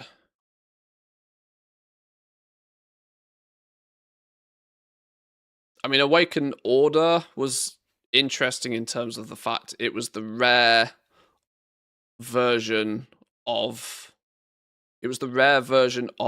the Awakened system. You had the 4 major elemental types, and then you had Awakened Order, which was rarer still. And if I remember correctly, Awakened Order was then also consumed pretty aggressively in, I want to say, jewel crafting. Gems. It went into a lot of enchants. It had a place to go in many professions. My point being was that Leyline residue quite often rose pretty substantially in price, and realistically it was all because of one consumable. That if just the market for one consumable can pull the price up so much that when the material, e.g. the moats, are being used in a wide variety of things across a lot of professions, that's going to be a pretty sizable pull in their value. Now, yeah, they're probably not going to be 4,000 gold apiece, but it's a quantity game. You might have only needed like 1 or 2 Awakened Order on the crafts, and you in turn didn't get very many of them. But if you 10x the supply and you 10x the consumption, then nothing's changed. The numbers look very different, but nothing's actually changed.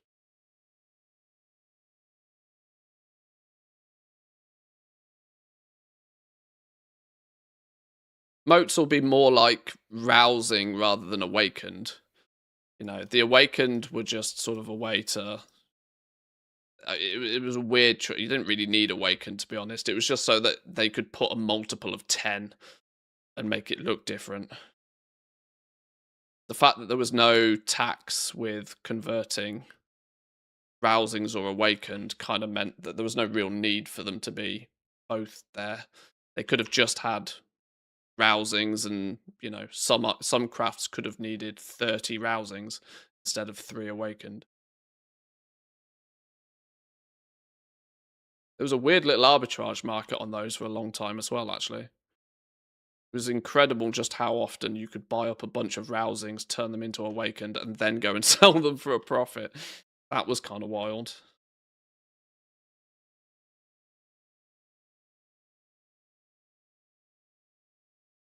I don't know. I enjoy the speculation season before everything actually goes live, and we're trying to figure out exactly how things will play out.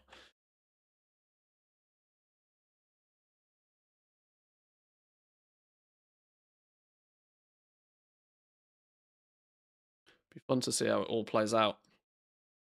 And weirdly, it's not that long away now, is it really? Like 8 weeks or something? It's kind of crazy we're so close to an expansion launch again. 62 out of 75. This is never flipping happening, is it? I'm going to be here for a month trying to farm out this.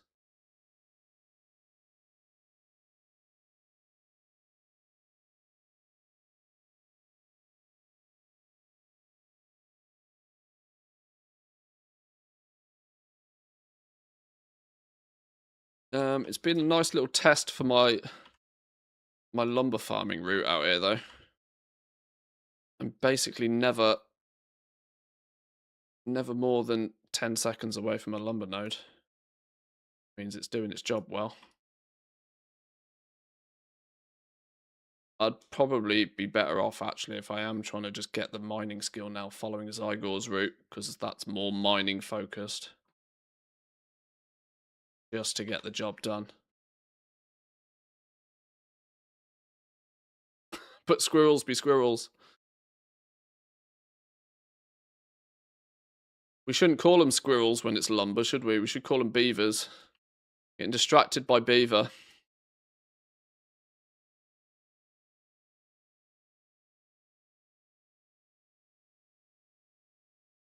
Beavers love some good wood.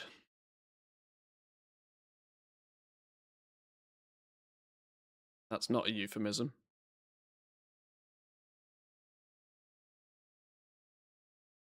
I think you need to smelt the last few points. Oh, really? I think adamantite is still. I think smelting was only required in vanilla stuff.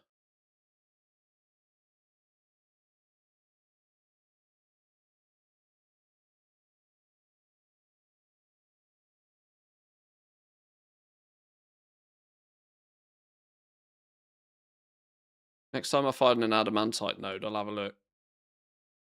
Because I think they should still be yellow. They should still be giving me skill points every other time. I think outland mining is just gross because you need like flipping corium or eternum nodes.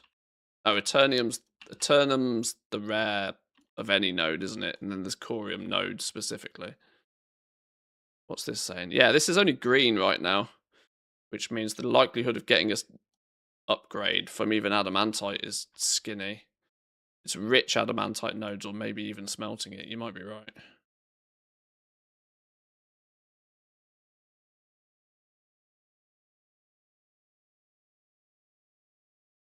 Smelting corium, hardened corium, or hardened adamantite is the only guaranteed way to get points from this at 63 skill.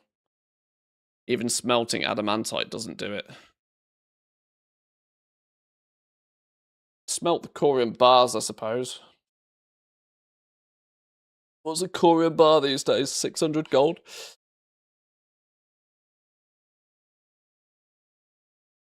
Was it 12 points? I'd need 24 corium to do it.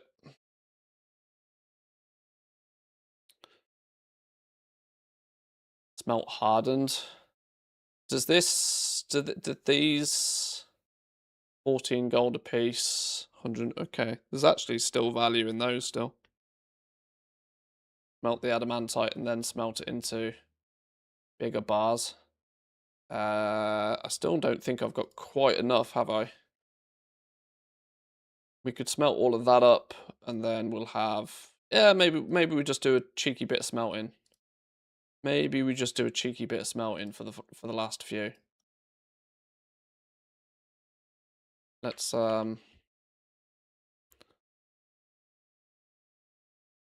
what works as a portable forge? Which pet is a portable forge?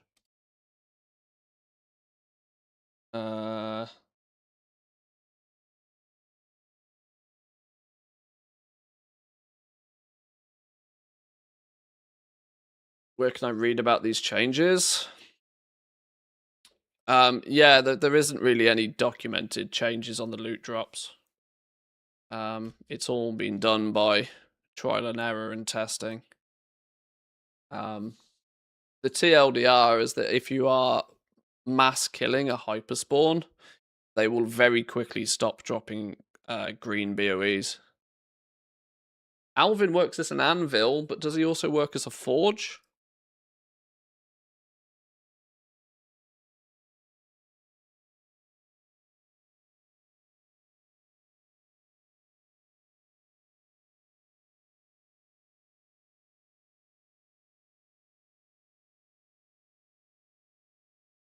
No, he doesn't work as a forge.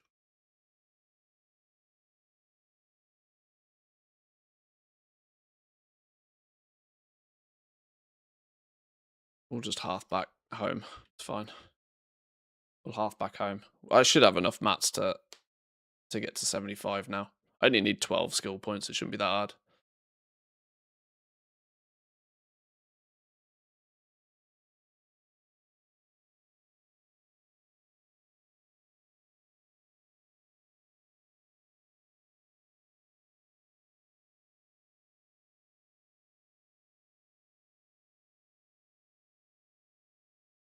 Is mining in here? No, this doesn't look... well, this does look mining-y, but it doesn't look forgy. Oh, yeah, in the middle.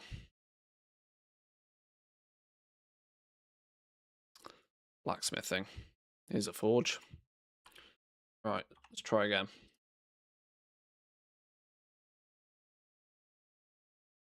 Oh, shit. Recipe unlearned. Oh, bollocks. Okay, back to Shatrath.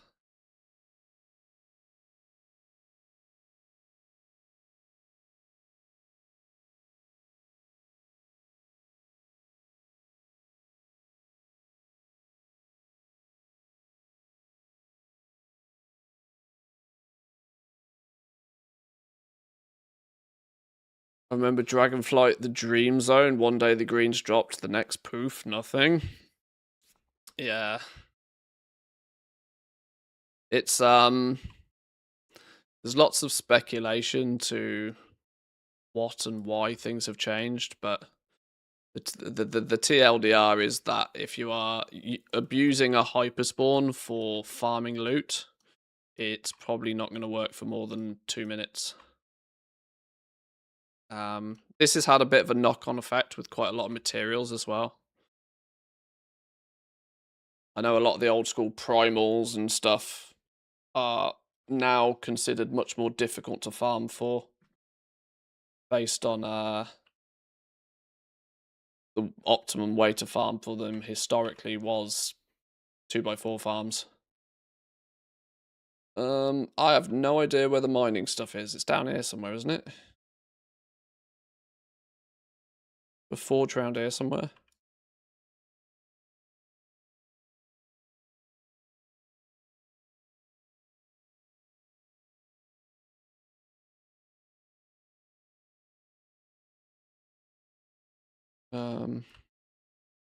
Where the flippin' hell's the mining trainer? Skinning trainer. Leatherworking trainer. Oh, can I use the Aldor and Scryer things?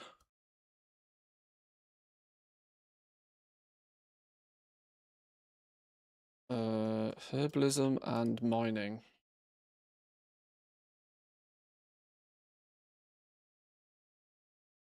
Oh, wait, I can't do hardened adamantite until I'm skill 75.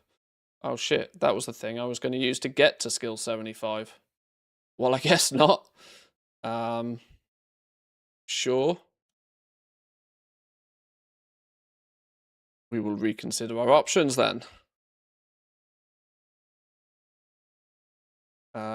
Smelting corium it is, I think. Oh, I'm not smelting eternium for like no chance of skill ups. Oh, no. It is just you have to grind the fuck out. Jesus. Oof. Spicy meatball. I guess I am just farming rich adamantite deposits and corium nodes to get the last 12 skill points then. Okay, well that's definitely not happening today then. I can tell you that for a fact. That will go on the back burner.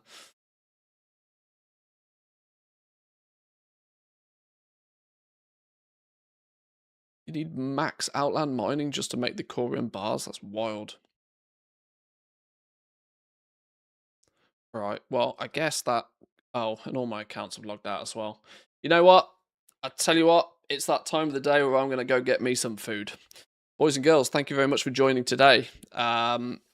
Let's keep our fingers crossed we get a beta build overnight. If we get a beta build overnight, we can start actually deep diving midnight professions a little bit more. So much of it still looks so broken, and we've not had a build since before Christmas, so this is why I'm not really throwing too much time or effort on the beta at the moment. But we will, as soon as we get a build that seems to indicate that there's been some... My theory here, right, I can't guarantee this, but my theory is that the next beta build is likely going to bring a bunch of profession changes that should start to round them off. At least enough to the point where we can start looking at them a little bit more seriously. That's my hope anyway. So yeah, we will do that if that's the case. If not, we'll just keep ourselves busy in retail. Playing IKEA Simulator and farming some lumber and stuff like that is still keeping us busy. But thanks all for joining us today. I appreciate it again. Come say hi on the Discord if you're not there already. My guide to lumber, all things lumber, is available to my gold goblins on Patreon. If you're a Patreon, make sure you've got your Discord linked, and the guides are in the Discord. Come check them out. And yeah, I'll see you all next time. Have a good one, boys and girls. Peace.